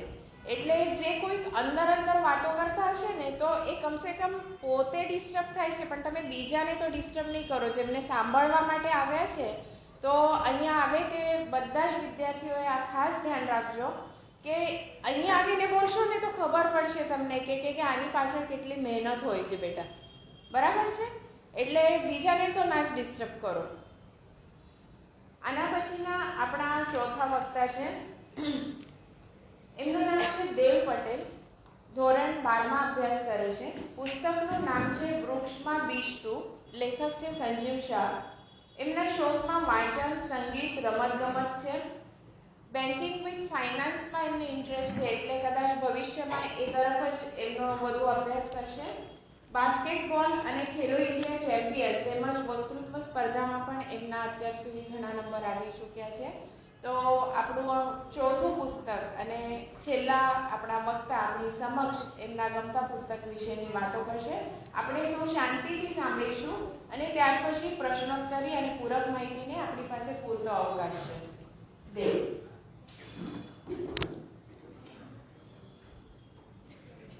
મારા વહાલા મિત્રો અને માનનીય વડીલો સૌને મારા ભાવપૂર્વક વંદન. હું Dev Amit Patel 12th commerce divine સ્કૂલમાં અભ્યાસ કરું છું. સૌ પ્રથમ તો હું આ સયાજી વૈભવ લાઇબ્રેરી અને મારી શાળાને મારી પસંદગી કરવા બદલ આભાર માનું છું. મિત્રો, આપણે જે આજે પુસ્તકની ચર્ચા કરવા જઈ રહ્યા છે તે પુસ્તકની ચર્ચા પહેલાં એમના લેખક એટલે કે સંજીવભાઈ શાહ વિશે કંઈ જાણવાનું થાય તો હું મારી જાતને ખૂબ નસીબદાર સમજું છું. વર્ષ 2022માં મારા ડિવાઇન સ્કૂલના પ્રિન્સિપલ એટલે કે ડૉક્ટર વત્સલ ભટ્ટ સરે મને સંજીવભાઈ શાહના ચારિત્ર ઘડતર કેમ્પમાં જવા માટે પ્રોત્સાહન આપ્યું હતું અને ત્યાં જ મારી મુલાકાત સંજીવભાઈ શાહ સાથે થઈ હતી. અને મિત્રો, અમારા ફોન ત્યાં 15 દિવસ માટે લોકરમાં મૂકવામાં આવ્યા હતા અને તે જ સમય દોરાન મારી મિત્રતા પુસ્તકો જોડે થઈ હતી. મિત્રો, એમ તો આ પુસ્તકમાં કુલ 64 પ્રસંગો છે, પરંતુ સમયના અભાવના કારણે આપણે 2 થી 3 પ્રસંગોની ચર્ચા કરીશું. પણ મને 100% ખાતરી છે કે આપણા ચર્ચા બાદ બીજા પ્રસંગો વાંચવા માટે તમારી જિજ્ઞાસા જાગશે. મિત્રો, આ મહાન માણસો જે હોય તે તેમના તરુણ અવસ્થા એટલે કે ટીન એજમાં કેવા હશે? તેમને શું તેમના મા બાપ પાસેથી પૂરો સહકાર મળ્યો હશે? તેઓ શું આર્થિક રીતે બધા સમૃદ્ધ હશે? તેઓ શું પોતાના અભ્યાસમાં હોશિયાર હશે? એવા જ બધા સવાલોનો જવાબ આ પુસ્તકમાં આપ્યા છે. મિત્રો, એઝ અ કોમર્સ સ્ટુડન્ટ મારો મનગમતો પ્રસંગ એટલે કે કદી હાર ન માનવી. એમાં એક માઇકલ નામના છોકરાની વાત કરવામાં આવી છે. માઇકલના પપ્પાએ માઇકલને બોલાવીને કહ્યું કે માઇકલ, તને આ ટી શર્ટ કેટલાની લાગે છે? ત્યારે માઇકલે જવાબ આપ્યો કે મને આ ટી શર્ટ $2 લાગે છે. ત્યારે માઇકલના પિતાજીએ માઇકલને એમ કહ્યું કે હવે આ માર્કેટમાં તું $3 એ સેલ કર. માઇકલે ત્યારે એમ ન વિચાર્યું કે આ મારાથી નહીં થાય, પરંતુ એમ વિચાર્યા હું કઈ રીતે કરીશ. ત્યારે એ ટી શર્ટને ધોઈ અને એણે માર્કેટમાં સેલ કરવા ગયો. સવારથી સાંજ પડી, પરંતુ એ ટી શર્ટ વેચાઈ નહીં. અને અંતે એ ટી શર્ટ સ્ટેશન પર એક માણસે $3 લઈ લીધી. અને $3 લઈ લીધી અને એ $3 જોઈ એના માઇકલના પિતાજીએ માઇકલને કહ્યું, સરસ માઇકલ. અને ત્યારબાદ 2-3 દિવસ પછી માઇકલના પિતાજીએ માઇકલને બોલાવીને ફરીથી કહ્યું કે આ ટી શર્ટ તને કેટલાની લાગે છે? ત્યારે માઇકલે કીધું કે મને આ $2 લાગે છે. ત્યારે માઇકલના પિતાજીએ કહ્યું, હવે આ ટી શર્ટ તું $20 સેલ કર. માઇકલ કહે, $20? પરંતુ ત્યારે પણ માઇકલે એમ ના વિચાર્યું કે આમાંથી નહીં થાય, પરંતુ એમ વિચાર્યું હું કઈ રીતે કરીશ. ત્યારે એ ટી શર્ટ લઈને એના મિત્રના ઘરે ગયો અને મિત્રના ઘરે જઈને એ ટી શર્ટ પર મિકી માઉસનું સ્ટીકર સ્ટીક કર્યું અને અમીર બચ્ચાઓના સ્કૂલના બહાર જઈને એ બોલવા લાગ્યો, મિકી માઉસની ટી શર્ટ $20, મિકી માઉસની ટી શર્ટ $20. અને એક અમીર બચ્ચાનું મન લલચાયું અને એના પિતાજીએ એ ટી શર્ટ એને $20 માઇકલ પાસેથી અપાવી દીધી. અને હવે એ જ $20 જોઈને માઇકલના પિતાજીએ માઇકલને કહ્યું, ખૂબ સરસ માઇકલ. હવે મિત્રો, બીજા 3-4 દિવસ પછી ફરીથી માઇકલના પિતાજીએ માઇકલને બોલાવીને કહ્યું કે આ ટી શર્ટ તને કેટલાની લાગે છે? ત્યારે માઇકલે કહ્યું કે પિતાજી, મને આ ટી શર્ટ તો $2 લાગે છે. ત્યારે પિતાજીએ કહ્યું, હવે આ તું ટી શર્ટ માર્કેટમાં $200 સેલ કર. માઇકલ કહે, $200? પરંતુ ત્યારે પણ માઇકલ એમ ન વિચાર્યું કે આ મારથી નહીં થાય, પરંતુ એમ વિચાર્યા હું કઈ રીતે કરીશ. ત્યારે જ તે સમયમાં ત્યાંની ફેમસ એક્ટ્રેસ ફરહા આવવાની હતી અને તે માઇકલે કંઈ પણ કરીને એ ટી શર્ટ પર ફરહાનો ઓટોગ્રાફ લેવડાવ્યો અને હવે એ ટી શર્ટ લઈને માર્કેટમાં બોર્ડ મૂક્યું, ફરહાની ઓટોગ્રાફવાળી ટી શર્ટ $200. આ જોતા જ તો કલાકમાં જ લોકોની ભીડ જમા થઈ ગઈ. કોઈ કહે $500, તો કોઈ કહે $1000, તો કોઈ કહે $1500. અને અંતે એ ટી શર્ટ $2000 સેલ થઈ. હવે એ $2000 જોઈને માઇકલના પિતાજીએ માઇકલને કહ્યું કે બેટા, ખૂબ સરસ, તું ખૂબ આગળ વધીશ અને જીવનમાં તું જે ધારશે તે કરીશ. હવે મિત્રો, આ જે પ્રસંગ હતો એ સત્ય ઘટના પર હતો. હવે અહીંયાથી બેઠા કોઈ પણ મને માણસ કે મિત્રો મને કહી શકે કે માઇકલ એટલે કોણ? ચાલો હું જ કહી દઉં. એ માઇકલ એટલે બીજું કોઈ નહીં પરંતુ the father of a basketball, Michael Jordan. હવે મિત્રો, તમે જ વિચારો કે માઇકલ જોર્ડને ત્યારે વિચાર્યું હોત કે મારાથી આ નહીં થાય અને પોતાનો કદી હાર કામ માની લે તો એ શું આજે ફાધર ઓફ અ બાસ્કેટબોલ કહી શકાત? તેમજ મિત્રો, આપણા જીવનમાં પણ ઘણા એવા પ્રસંગો હોય છે ત્યાં આપણે હાર માની લેતા હોય છે, પરંતુ ત્યાં હાર માનવાની જરૂર નથી અને એ કઈ રીતે થાય એ વિચારીને એના પર જીત મેળવવાની છે. હવે મિત્રો, બીજા પ્રસંગની જો વાત કરીએ તો એ પ્રસંગ પણ એક મહાન માણસનો છે. એ મહાન માણસની જો વાત કરું તો એમના નામ પર આ લાઇબ્રેરી અને બેંક ઓફ બરોડાના ફાઉન્ડર એવા વડોદરાના મહારાજા સયાજીરાવ ગાયકવાડની વાત કરવામાં આવી છે. એમનો જન્મ મહારાષ્ટ્રના કવલા ખાતે 11 માર્ચ 1863 થયો હતો. તેમના બાળપણનું નામ ગોપાલ રાવ હતું. હવે મિત્રો 1819માં કંઈક એવું થયું કે વડોદરાના મહારાજા શ્રી ખંડેરાવનું મૃત્યુ થયું અને વડોદરાની રાજગાદી ખાલી થઈ ગઈ અને ત્યાંના મહારાણી જમનાબાઈએ તેમના તમામ વડાઓને વડોદરા આવવાનું નિમંત્રણ આપ્યું અને કહ્યું કે સૌના પુત્રને વડોદરાના ઉત્તરાધિકારી તરીકે રજૂ કરે. ત્યારબાદ વડોદરાથી લગભગ વડોદરાથી લગભગ 600 કિલોમીટર દૂર મહારાષ્ટ્રથી કાશીરાવ પોતાના 3 દીકરાને લઈ મહારાષ્ટ્ર પહોંચ્યા.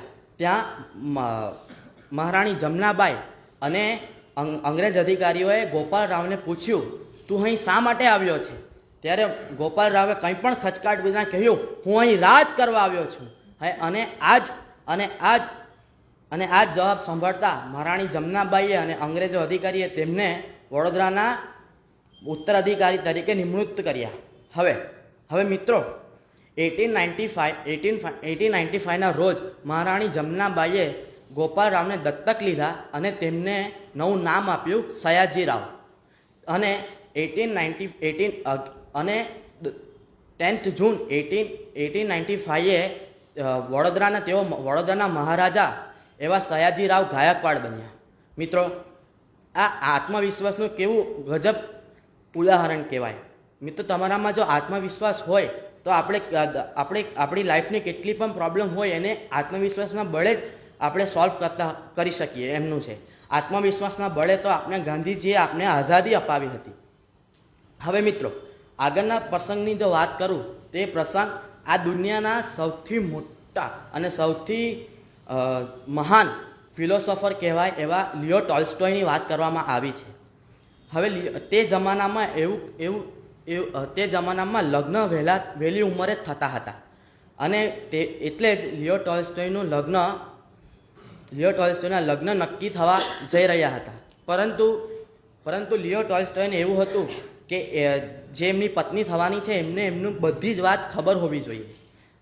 ત્યારબાદ લિયો ટોલ્સ્ટોયે એક કાગળ લીધું અને એમના કાગળમાં એમના બાળપણથી લઈને બધા જ જેટલા બી ખરાબ સારા બધા પ્રસંગો છે તે લખ્યા અને એમની જે થવાવાળી વાઈફ હતી તેમને આપ્યું અને કહ્યું કે આ વાંચજે, તું જ ખાલી વાંચજે. એમણે વાંચ્યું, તેમની વાઈફે વાંચ્યું અને મિત્રો રડી પડ્યા અને કીધું કે આવા સત્યવાદી પતિ આપણે ક્યાં મળે અને લગ્ન માટે હા પાડી. મિત્રો, લિયો ટોલ્સ્ટોય એવું માનતા હતા કે પોતાની સાથે તેમજ બીજાની સાથે ક્યારે પણ જૂઠો વ્યવહાર કરવો નહીં અને આપણે જેટલું સત્યથી ભાગશું એટલું જ આપણે સત્ય બીવડાવશે. અને મિત્રો, હવે આપણે જ વિચારો, આપણે જો લિયો ટોલ્સ્ટોયની જગ્યાએ હોત તો આપણે કેટલું બધાને આપણે સારું બતાવત, પણ આપણી જે ખરાબ આદતો છે, ખરાબ વાતો છે તે આપણે કહી શકવાની હિંમત હોત. હવે આપણી હિંમત નહીં થાય, પરંતુ આ હિંમત કેમ નહીં થાય? કારણ કે આપણે એવું થાય કે આપણે કોઈને આપણી ખરાબ આદતો કહેશું તો એનું પરિણામ શું આવશે. હવે મિત્રો, આ જ પ્રસંગ વાંચ્યા બાદ મને મારી જે ખરાબ આદતો હતી, મારી જે બધા ખરાબ પ્રસંગો હતા એ એક મારા માતા પિતાને કહેવાની હિંમત આવી અને મેં મારા માતા પિતાને મારા બધા ખરાબ પ્રસંગો કહ્યા અને પરિણામે એટલું જ આવ્યું કે મને આજે ખૂબ હળવાશ અનુભવતો છું.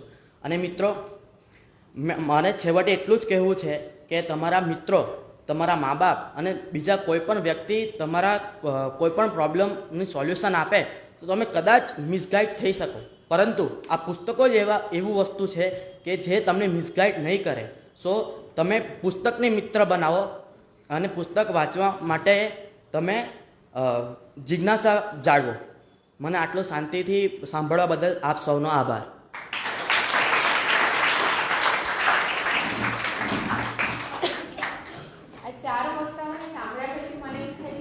શનિવારની સવાર તો ખૂબ સુધરી ગઈ. કદાચ આપ જે અહીંયા શ્રોતા તરીકે બેઠા છો, ટીચર્સ, વાલીઓ, તો સહમત થશો મારી સાથે. ચાર વક્તાઓએ ખૂબ એટલે ખૂબ સરસ રીતે પોતાના ગમતા પુસ્તકની વાત કરી છે. અને જ્યારે સ્વાતિનું વક્તવ્ય પૂરું થયું ત્યારે કદાચ મારાથી બોલાયું પણ નહીં, મારું ગળું રૂંધાઈ ગયું હતું અને ઘણા બધાને તો મેં અહીંયા આંખ લૂછતા પણ જોયા હતા. એટલે એની જે રામાયણને પુસ્તક તરીકે સ્વીકાર્યું, રામાયણ મહાભારત જેવા આપણા ગ્રંથો છે, પણ તમારા જેવા એજના છોકરાઓ જ્યારે એને પુસ્તક, જો તમે જોઈ શકો છો કે આ પુસ્તક છે અને એને જ્યારે પુસ્તક સિલેક્ટ કર્યું ને ત્યારે મેં એને પૂછ્યું કે તે કેમ રામાયણ સિલેક્ટ કર્યું, તો કે જ્યારે વેકેશન હતું, આઈ થિંક કોવિડ વખતે, કોવિડ દરમિયાન જ્યારે ઘરે બેસીને ભણવાનું હતું ને ત્યારે સમયનો સદુપયોગ કેવી રીતે કરવો, તો એને આ રામાયણ આખું વાંચ્યું હતું અને એને યાદ હતું અને પછી એને એના પર તૈયારી પણ કરી. એની તૈયારી તો ખૂબ જ સરસ હતી અને માર્ગદર્શન પણ ટીચર્સે સરસ આપ્યું જ હશે તો જ આટલું સરસ એ અહીંયા બોલી પણ શકી. પણ એને જે બધી વાતો કરી ને તો મને એમ થયું કે કદાચ તમે ટીવીમાં જે સિરિયલમાં જોતા હતા ને કે ફ્લોમાં આખી કથા જાય છે, ક્યાં તો પછી આપણા કથાકારો સંતો જે રીતે એક ફ્લોમાં તમને 9 દિવસ એની યાત્રા કરાવતા હોય છે એક ગ્રંથની, તો એ ગ્રંથને પુસ્તક ફોર્મમાં એને આપણી સમક્ષ 15 મિનિટમાં વહેતી મૂકી છે.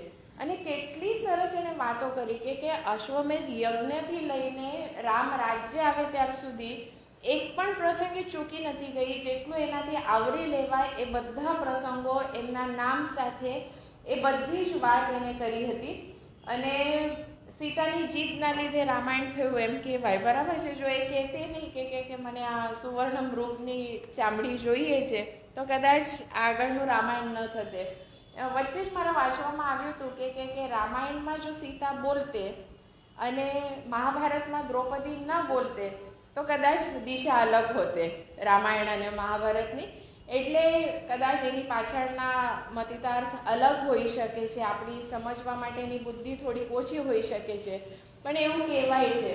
અને સૌથી છેલ્લે એને જે ઉલ્લેખ કર્યો ને કે રામ સેતુ બનાવવા માટે વાનર ખિસકોલીથી માંડીને અને માણસોએ જે રીતે મહેનત કરી હતી એટલે રામ સેતુ બંધાયો અને સીતાને ફરીથી આપણે અહીંયા લઈ આવી શક્યા હતા. તો આજે જ કદાચ તમે ન્યૂઝપેપરમાં વાંચ્યું હશે કે ભારતનો સૌથી મોટો સેતુ અટલ બ્રિજ ગઈકાલે નરેન્દ્ર મોદીએ એનું ઉદ્ઘાટન કર્યું. મુંબઈ શહેરથી નવી મુંબઈ સુધીનો 2 કલાકનું અંતર હવે ફક્ત 20 મિનિટમાં પૂરું થાય છે.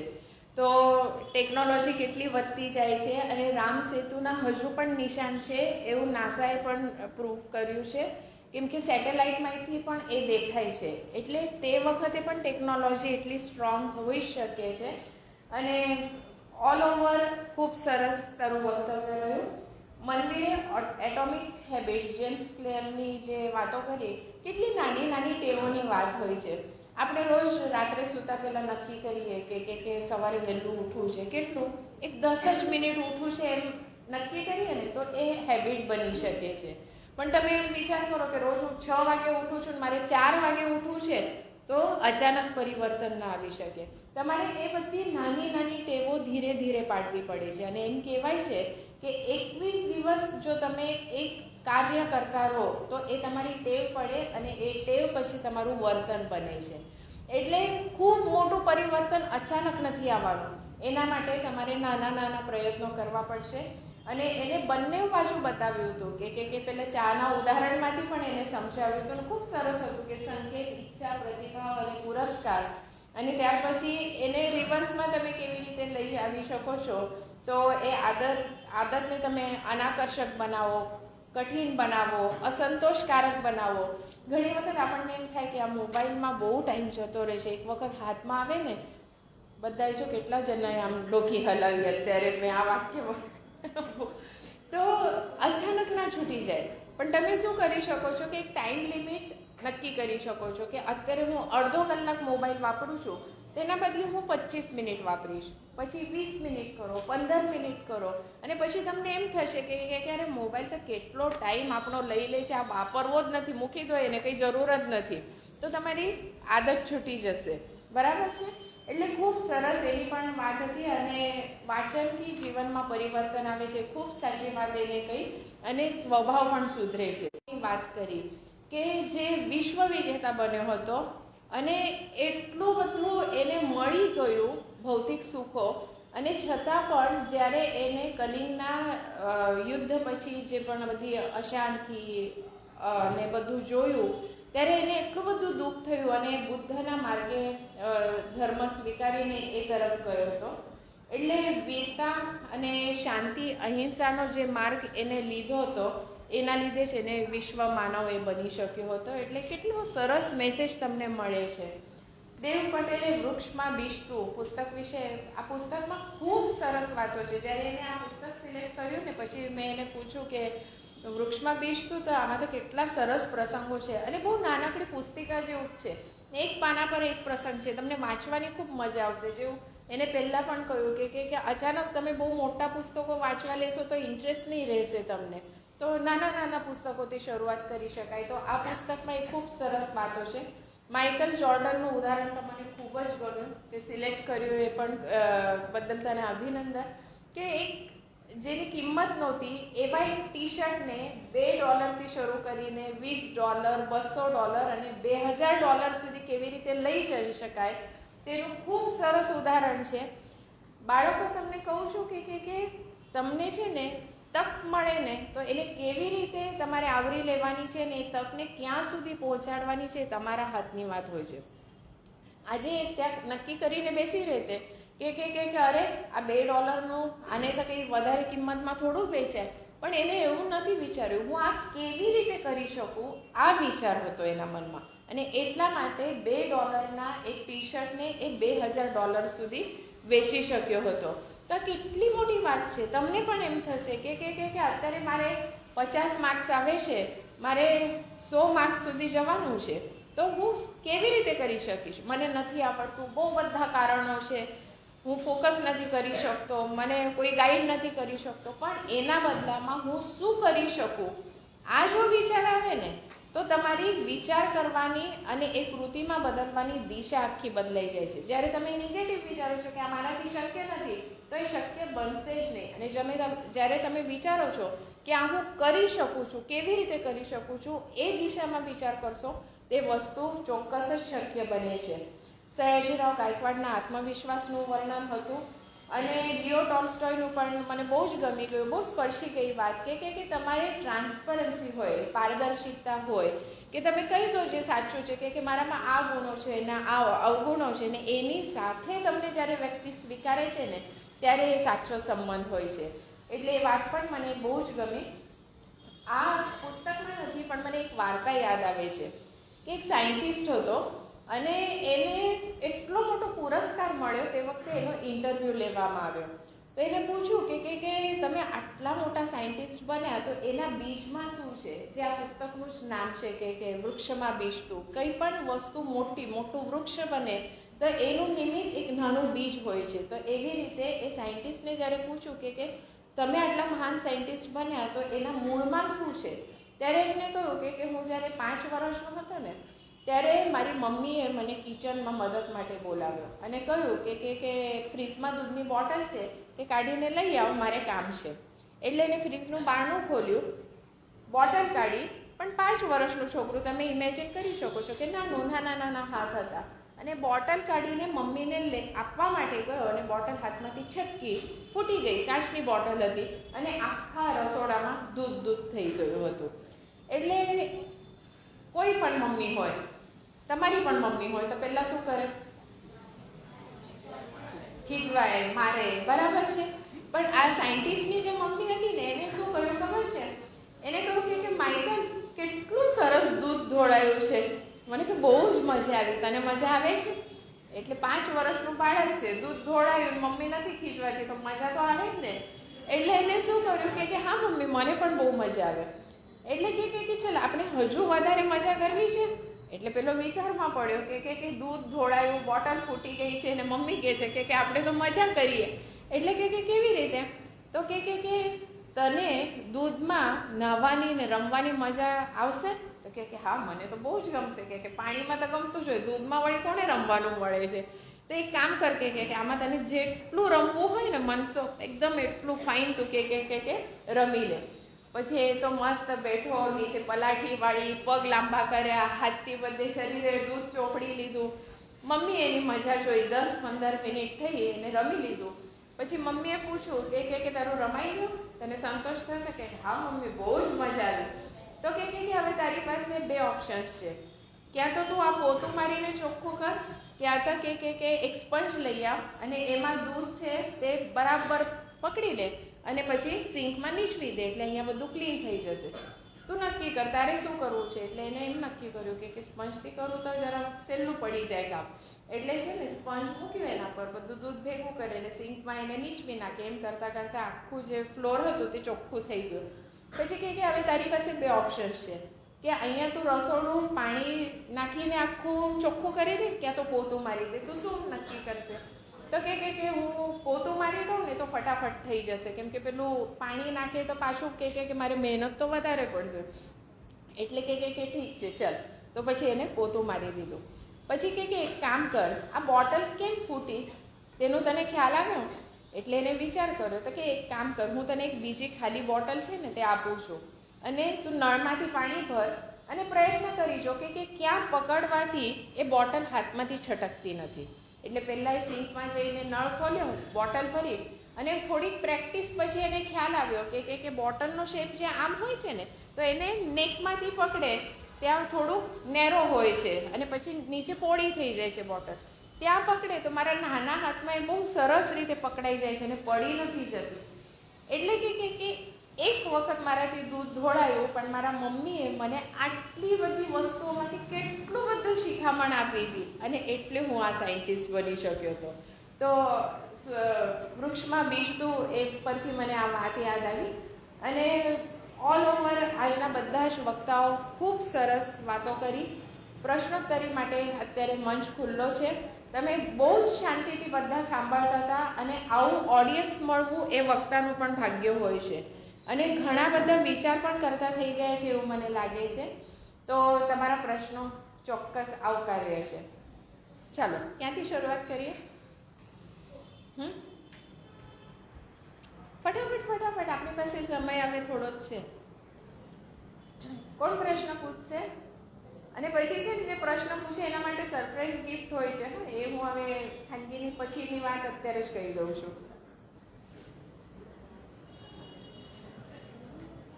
ચાલો મનમાં પ્રશ્ન છે તે ખાલી ઊભા થઈને બોલવાનો છે. Yes, very good.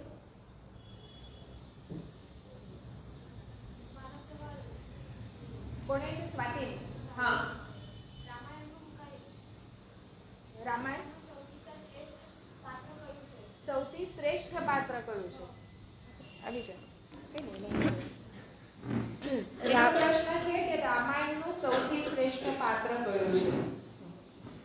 રામાયણનું સૌથી શ્રેષ્ઠ પાત્ર ઉર્મિલા છે, કારણ કે લક્ષ્મણ જ્યારે 14 વર્ષ વનવાસ જાય છે ત્યારે ઉર્મિલા પણ લક્ષ્મણ સાથે આવવાની વાત કરે છે, પણ ત્યારે લક્ષ્મણ ઉર્મિલાને એમ કહે છે કે તું 14 વર્ષ રહીને મારા માતા અને પિતાની સેવા કરજે અને તારા આંખમાંથી એક પણ આંસુ પડવો ન જોઈએ કે હું લક્ષ્મણ સાથે વનવાસ નહીં જઈ શકી. એટલા માટે ઉર્મિલા સૌથી શ્રેષ્ઠ પાત્ર છે.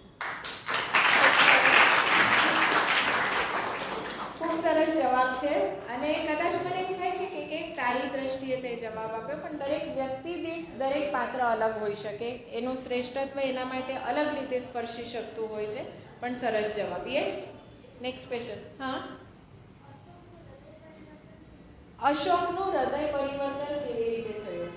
આવી જા ભાઈ, ઇલ્સા માટે પ્રશ્ન છે.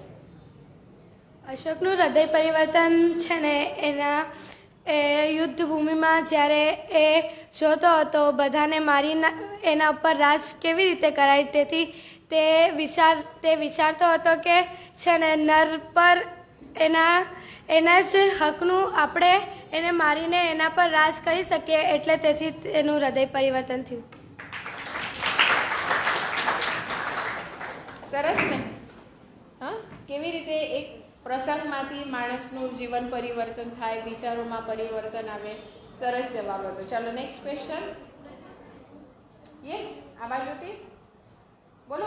હા, આવો બેટા, તમારા માટે જ છે આ બધું. બીજો સવાલ છે સ્વાતિબેન. ઓકે, બોલો. કે જ્યારે રામને છે ને સીતા માતા હનુમાનને વિદ્યા આપી છે, તો સીતા માતા એવું આપ્યું રામના માટે સીતા નિશાની શું આપી? ઓકે. સીતા માતાએ જ્યારે રામ અને સીતાના લગ્ન થતા હતા ને ત્યારે રામે છે ને સીતાને એક રત્ન આપેલું. તે સીતા હંમેશા એમની પાસે રાખતી, એના સાડીના પલ્લુમાં બાંધીને રાખતી. ત્યારે સીતાએ એ રત્ન સાડીમાંથી કાઢીને આપેલું શ્રી રામ માટે. કેટલું ઝીણવટનું વાત છે. આ પ્રસંગ કદાચ આપણને પણ ના ખબર હોય તો એને વાંચ્યું છે એટલે બરાબર જવાબ આપો. ચાલો, સરસ. પછી યસ. હા, કોના માટે છે બેટા? દેવ માટે. હા, બોલો. આને તારું નામ શું? દાઉદ. એને બરાબર સાંભળ્યું લાગે છે ચારે ચાર વક્તાઓને.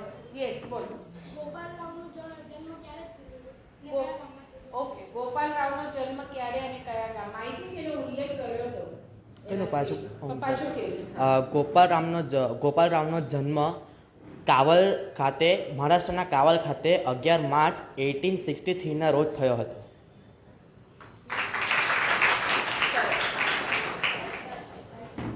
ચાલો બીજું. હા તારે 1 મિનિટ, આપણે બીજા કોઈને પહેલા ચાન્સ આપીએ પછી તારો લઈએ. યસ, હા બોલ બેટા. રામને વનવાસ આખું રામાયણ પત્યું ને પછી તમે પૂછો છો. ઓકે, કઈ વાંધો નહીં, આવી છે. કેકઈએ પોતાના ભૂતકાળના 2 વચનો માંગેલા. મેં તેમને કીધેલું હતું. તે પહેલું વચન હતું રાજા રામને 14 વર્ષનો વનવાસ, અને બીજું વચન કેકઈ પુત્ર ભરતને રાજગાદી. આ કેકઈના મનમાં આવું કંઈ પણ ન હતું, પરંતુ જે મંથરા નામની દાસી હતી ને, તેણે કેકઈના મનમાં ઝેર ભર્યું હતું. તેથી કેકઈએ રામને વનવાસ આપવા માટે દશરથ મહારાજ પાસે વરદાન માંગ્યા હતા. ભરત કોનો પુત્ર હતો? ભરતના મમ્મીનું નામ શું હતું? બરાબર છે. તો કોઈ પણ માતાને એમ થાય ને કે મારા પુત્રને રાજગાદી મળવી જોઈએ, અને એમની પાસે પેલા 2 વર હતા રાજા દશરથ પાસે માંગવાના, જે બાકી હતા ભૂતકાળના. એટલે એમને એમ થયું કે રામ ગાદી પર બેસે તો મારો છોકરો તો એની સેવામાં આવી જશે. એટલા માટે એમને શું કર્યું કે એ ટાઈમે કહ્યું કે જ્યારે રાજ્યાભિષેક થવાનો હતો તેના આગલે દિવસે કહ્યું કે મારે આવી રીતના વર જોઈએ છે. અને આમાં કામ કોણે કર્યું? મંથરાએ. બરાબર, કે આવી રીતે તું જીત કરશે. ઓકે, ચાલો. હા, 1 મિનિટ. હા, ભૂતકાળમાં કયો પ્રસંગ થયેલો કે પછી હમણાં કે 2 વચન માંગેલા? શું ભૂતકાળમાં કયો પ્રસંગ થયેલો કે ભૂતકાળમાં કયો પ્રસંગ થયો કે એને વર માંગવાનો હતો? જ્યારે દશરથ અને કેકઈના લગ્ન થયા હતા ત્યારે મહારાજ દશરથે કેકઈને 3 વચનો માંગવા કહ્યા હતા. ત્યારે 1 વચન કેકઈએ માંગી લીધું હતું અને 2 વચન બાકી હતા, જે તેણે રામના રાજ્યાભિષેક વખતે માંગ્યા હતા. એમાં એવું છે કે કૈકેયી છે ને ખૂબ સારી યોદ્ધા હતી, અને યુદ્ધ વખતે એને દશરથ રાજા સાથે લઈ ગયા હતા. અને તે વખતે એમનો રથ છે ને તે કૈકેયીએ દોરી ગઈ હતી, અને ખુશ થઈને એમને દશરથે કહ્યું હતું કે કોઈ પણ 3 વર માંગ. તેમને કહ્યું કે હું અત્યારે 1 માંગુ છું, બીજા 2 પેન્ડિંગ રહેશે. અને એ વર પછી એમને અહીંયા ઉપયોગમાં લીધા હતા.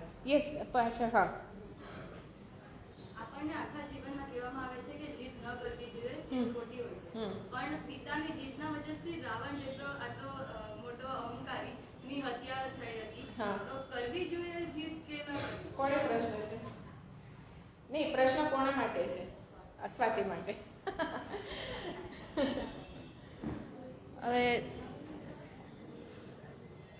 જીદ તો હવે આપણી જે પ્રમાણે તમને બી કઈ વસ્તુ જોઈતી હોય તો તમે તો જીદ કરો. સીતાને સુવર્ણમૃગ ખૂબ જ ગમી ગયું. અગર તમને કઈ વસ્તુ ગમી જાય તો તમે એને કઈ બી રીતે એને હાસિલ કરવા માંગો ને. તે રીતે સીતાને સુવર્ણમૃગની ચામડી ખૂબ જ ગમી ગઈ હતી, તેથી તેમણે જીદ કરી હતી રામ પાસે. એનો પ્રશ્ન એવો છે કે જીત કરવી જોઈએ કે ન કરવી જોઈએ? એટલે આપણને અંદરથી એવું થાય એટલે જીદ થાય જ આપણાથી. આપણને એ વસ્તુ જોઈતી એટલે આપણે કરવી જ પડે એ જીદ. ઓકે, સારા કામ માટેની જીત હોય ને તો ચોક્કસ કરી શકાય. કદાચ ગ્રંથો શાના માટે બને છે? એમ કહેવાય છે કે આ ફક્ત વાર્તા નથી, બરાબર છે? આ હજારો વર્ષ પહેલાં બની ગયેલી ઘટનાઓ છે. અને રામાયણમાં પણ અનેક લેખકો છે, બરાબર છે? જેવું વાલ્મીકી છે, તુલસીદાસ છે, બધાએ પોતાની રીતે રામાયણ લખ્યા છે. તારો પ્રશ્ન ખૂબ સરસ છે કે જીત કરી શકાય, પણ પરિસ્થિતિ, પ્રસંગ, વ્યક્તિ, એનાથી શું નુકસાન થવાનું છે કે ફાયદા થવાના છે એના પર જીત કરવી કે નહીં એ ડિપેન્ડ રહેશે, બરાબર છે? અત્યારે તમે 10 થી 15 વર્ષના જે અહીંયા વિદ્યાર્થીઓ છે, ખૂબ જીદ કરો કે મને iPhone 15 જોઈએ, તો એ જીદ યોગ્ય ગણાય? ના ગણાય. પણ તમે એમ કહો કે ભૂખેલું કોઈ બાળક બહાર ઊભું છે ને મારે એને 5 કે 10 રૂપિયાનું પાર્લેજી ખવડાવવું છે ને એના માટે મમ્મી પાસે જીદ કરો, તો એ યોગ્ય કહેવાય? તો એ વિઝડમ તમારામાં હોવું જોઈએ કે જીદ ક્યારે અને કયા કારણ માટે કરવાની છે. ઓકે, ચાલો. અરે બાપરે, કેટલા પ્રશ્ન! સરસ સરસ. આવો એકદમ પાછળથી શરૂઆત. ચશ્માવાળા ભાઈ છે તે. હા, તારાથી શરૂઆત કરીએ. હનુમાન દાદા એટલા મોટા હતા હા. કે જે સૂરજને ખાઈ શકે તો હનુમાન દાદા રામ ભગવાનને એમના કંધા પર બેસાડીને લંકા સુધી કેમ ન લઈ ગયા? હા, સાચી વાત છે. બરાબર છે તારો પ્રશ્ન. ચાલો જવાબ આપો. આટલા મોટા હતા તો કેટલી સિમ્પલ વસ્તુ હતી કે આ છે ને આ પ્રશ્ન કેવો છે ખબર? પેલું ન્યૂટન એક વખત એમના ઓફિસમાં કામ કરતા હતા ને એમને એક બિલાડી પાળેલી હતી.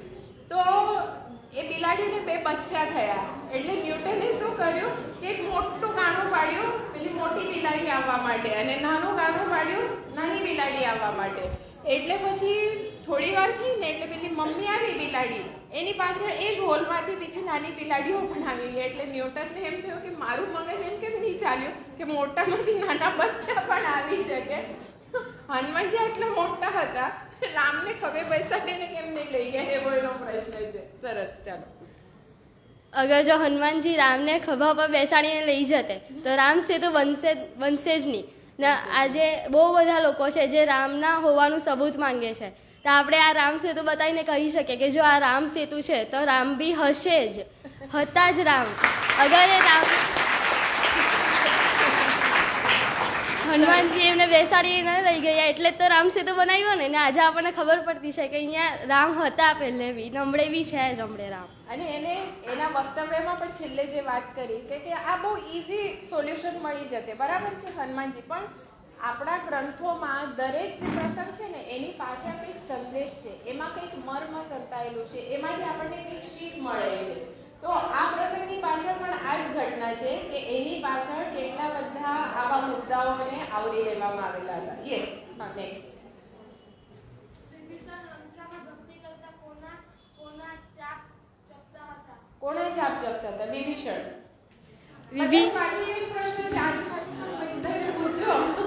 વિભીષણ લંકામાં હતા ને ત્યારે શ્રી રામનું જાપ જપતા હતા કે રામના ભક્ત હતા. ભાઈ કોનો હતો?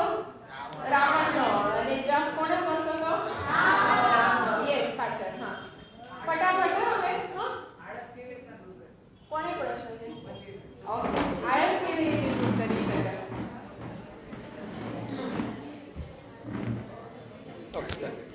આળસ માણસને ત્યારે આવે જ્યારે એ માણસને એ કાર્ય કરવાથી સંતોષ ન મળતું હોય અથવા કે કાર્ય બહુ કઠિન હોય કરવાનું. તો તમે જે આદત કરો છો તેનાથી તમને સંતોષ મળે તે વસ્તુ તમારે જાળવી પડે. એમ માનો કે તમને કોઈ આદત પાવી છે, જેમ કે પુસ્તક વાંચવાની આદત પાવી છે, તો તમારે એ ક્રિયાને એવી રીતે રાખવી પડશે કે તમે પુસ્તક વાંચો ને તો એના પછી તમને કંઈ પુરસ્કાર મળે, સંતોષ મળે, એવી કંઈક તમે વસ્તુ રાખી શકો. તમે એવું કહી શકો કે જો મેં આજે મેં 10 પાના બુક વાંચી તો કાલે મેં મૂવી જોવા જવા. એવી રીતે તમે પોતાને પુરસ્કાર આપીને તમને પોતાને પ્રેરાઈ શકો કે પુસ્તક તમારે વાંચવું જોઈએ, એનાથી તમને પુરસ્કાર મળશે, તમારું મગજ એ ક્રિયા પાછું કરવા માટે પ્રેરાશે.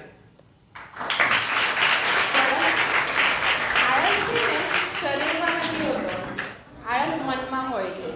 કંઈ પણ કરવું હોય ને એટલે શરીર દુખે છે તો એના માટે તમને સોલ્યુશન મળશે, તમે દવા લઈ શકો. પણ મન જ્યારે કેમ કે આ નથી જ કરવું, કંટાળો આવે છે, એ બધું મનની વાત છે. એટલે આળસને કેટલા આપણાથી હાથ દૂર રાખવું છે ને તે આપણા મનની વાત છે. તે પૂછો છે પહેલા? હા, ઓકે, ચાલ આવી જાઓ.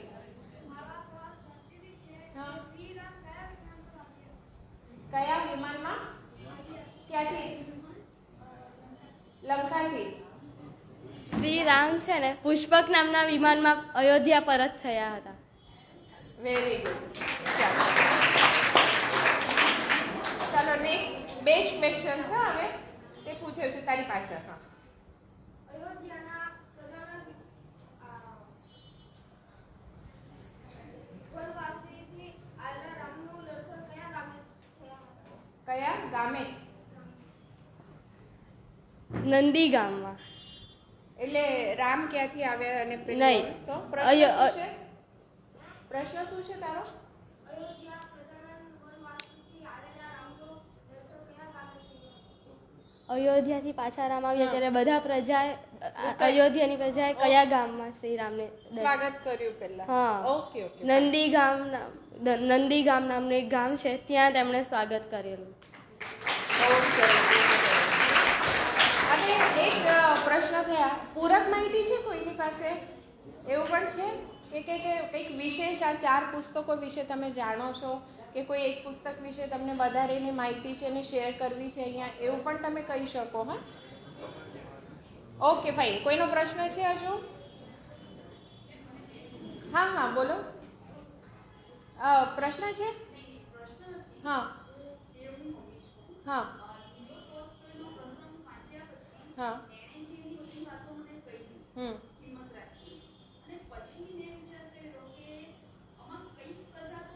રાહુલભાઈ. હા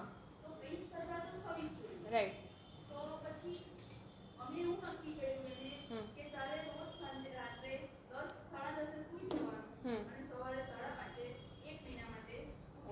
બરાબર.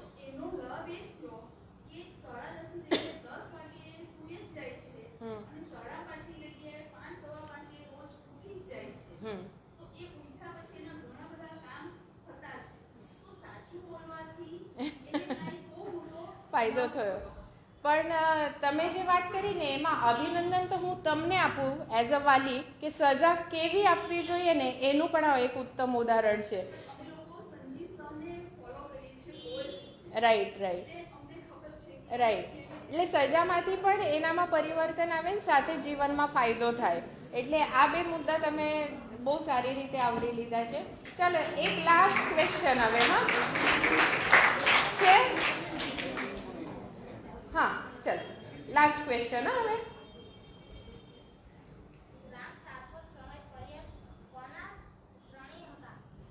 કોના શરણે હતા? ના ના ઋણી હતા. રામ કોના ઋણી હતા? રામ શાશ્વત સમય સુધી હનુમાનજીના ઋણી હતા. કેમ કે એમ શ્રી કહેવાય છે કે રામ રાજ્ય આવ્યું, રાજ્યાભિષેક થયો, પછી જેટલા પણ સેવકો આવ્યા હતા ને એમને આ બધું જે વિધિ કરીને બધું પછી બધા પરત થઈ ગયા હતા.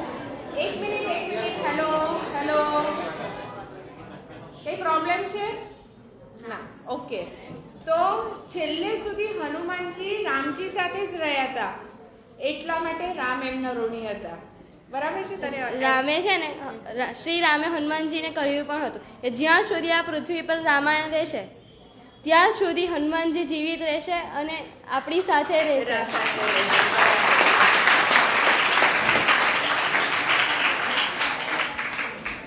ખૂબ સરસ. અને આજનો વાર્તાલાપ આપણો સમય 11 વાગ્યા છે. પણ આજના જે બાળ વક્તાઓ છે મને તો એમ થાય છે કે ઉંમરના લીધે મારે એમને બાળ કહેવા પડે છે, પણ આજનું એમનું જે બધું વક્તવ્ય હતું ને તો કોઈક મોટા ગજાના વક્તાઓ હોય ને એટલું સરસ એમનું અહીંયા પ્રેઝન્ટેશન હતું.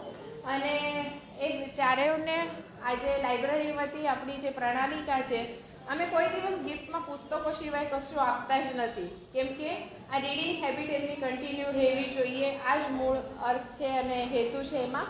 તો બાળકો, આજનો વાર્તાલાપ તમને ગમ્યો? મજા આવી બધાને? ઓકે, મજા તો આવી, પણ પેલા સાયન્ટિસ્ટે જે બોધ લીધો એવો તમે શું બોધ લીધો આમાંથી? હા, કે લાઇબ્રેરીમાં ફક્ત બીજા શનિવારે 1.5 કલાક આવો તો 4 પુસ્તકો વાંચ્યા બરાબર, અને એની સાથે આવા પ્રશ્નોત્તરીમાંથી તમને કેટલું બધું નોલેજ મળ્યું. બરાબર છે? તો આપણે કાયમ આવતા રહેવું જોઈએ એવું લાગે છે? હા. તમારા જેવા બાળકો માટે અહીંયા 25,000 પુસ્તકો છે. કેટલા છે? આપણા ઘરમાં આટલા રાખી શકાય ના? તો આ લાઇબ્રેરી તમારા માટે જ છે. અને જતી વખતે છે ને તમે એક વસ્તુ જોજો, અહીંયા બાજુમાં તમારા માટે એક નાનો હોલ અત્યારે અમે બાંધતા છે, અને કેટલો સરસ બન્યો છે કે તમને મન લલચાયા કરશે કે આપણે ક્યારે આવીએ ને પુસ્તકો ક્યારે ગોઠવાશે ને ક્યારે વાંચી શકીએ. તો એ એકાદ મહિનામાં એનું કામ પૂરું થઈ જશે. તો ચોક્કસ તમે આવશો. અહીંયા આવવા માટે તમારે કોઈ પણ જાતની ફી ભરવાની નથી, ટોટલી ફ્રી છે. અને અહીંયા ફક્ત તમારું આઈ કાર્ડ ક્યાં તો આધાર કાર્ડ આપવાનું છે. આપણી લાઇબ્રેરી 365 દિવસમાંથી ફક્ત 355 દિવસ જ ચાલે છે. 10 દિવસ જેટલી રજા હોય છે. બોલો, ખબર પડી? તો તમને વેકેશન હોય તો કેટલા દિવસ હોય વર્ષમાં? કેટલા દિવસનું વેકેશન હોય? બરાબર છે. પણ અમારી લાઇબ્રેરી છે ને થાકતી જ નથી. આખા વર્ષમાં ફક્ત 10 જ દિવસ રજા આપે છે. એટલે ગમે ત્યારે સવારે 9 થી સાંજે 6 માં આવીને તમારા ગમતા પુસ્તકો અહીંયાથી લઈને તમે વાંચી શકો, અહીંયા બેસીને વાંચી શકો, ઘરે લઈ જઈ શકો. અને કેટલા બધા ફાયદા છે તે તમને અત્યારે નહીં ખબર પડશે, પણ 2-3 વર્ષ પછી તમને ખબર પડશે. તો ઇલ્સા આજે આવી અને તે ખૂબ સરસ વક્તવ્ય આપ્યું, એ માટે લાઇબ્રેરી તરફથી તને પુસ્તક. એક મિનિટ બેટા, એક મિનિટ. સ્વાતિ, ખૂબ સરસ, અભિનંદન.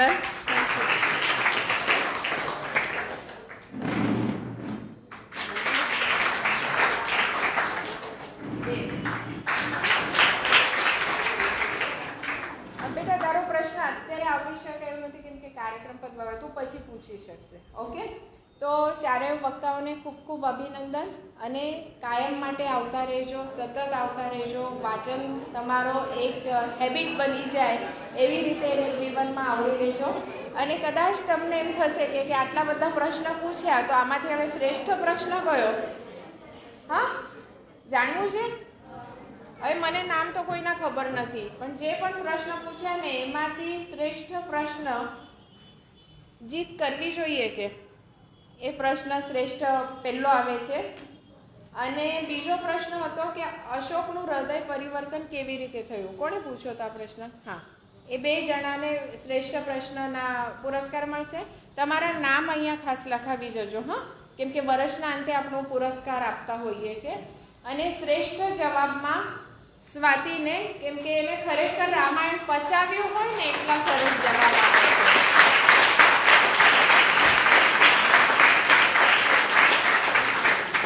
બધાના પ્રશ્ન સરસ હતા, બધા વક્તાઓ સરસ હતા, બધાના જવાબ પણ સરસ હતા, પણ કંઈક આપણે એમાંથી 1-2 નંબર આ કંઈ સ્પર્ધા તો છે જ નહીં. અને તમને ફરીથી કહું છું, તમે આજે શ્રોતા તરીકે આવ્યા છો, તમે વક્તા તરીકે પણ અહીંયા આવી શકશો. આ લોકો પણ તમારી જેમ જ પહેલાં સાંભળવા આવતા હતા, અને પછી જે પહેલાં આત્મવિશ્વાસ ને બધા જે ગુણ હતા ને, વાંચન ને બધું, એ કરીને એ લોકો અહીંયા આવ્યા છે. એટલે ભેદરેખા તમારી આટલી જ છે. હવે ખૂબ વાંચો ને અહીંયા આવી જજો. ઓકે, કોઈ પણ આવી શકે ને તમારામાંથી કોઈને ઈચ્છા હોય કે મારે નેક્સ્ટ વાર્તાલાપમાં ફેબ્રુઆરીમાં કે માર્ચમાં બોલવું છે, તો આ રાહુલભાઈ પાસે તમે નામ લખાવી જજો. ઓકે, મજા આવી બધાને? આવતીકાલે સંક્રાંત છે, ચીકી ખાવાની છે, પણ પતંગની દોરીથી બહુ સાવચેત રહેવાનું છે. પેપરમાં વાંચતા હશો કે સાયકલ પર, સ્કૂટર પર જતા આ દોરાના લીધે ખૂબ એક્સિડન્ટ્સ થાય છે. એટલે ખૂબ કાળજી રાખજો બેટા, આપણું જીવન ખૂબ અમૂલ્ય હોય છે, તો એને ખાસ કાળજી રાખીને સાચવજો. ખૂબ મોટા થાઓ અને લાઇબ્રેરીમાં આવતા રહેજો અને વાંચતા રહેજો. Thank you.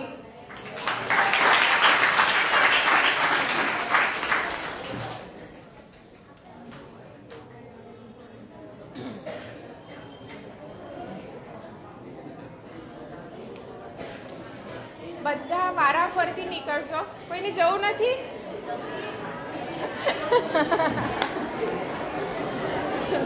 તારો પ્રશ્ન છે, આવી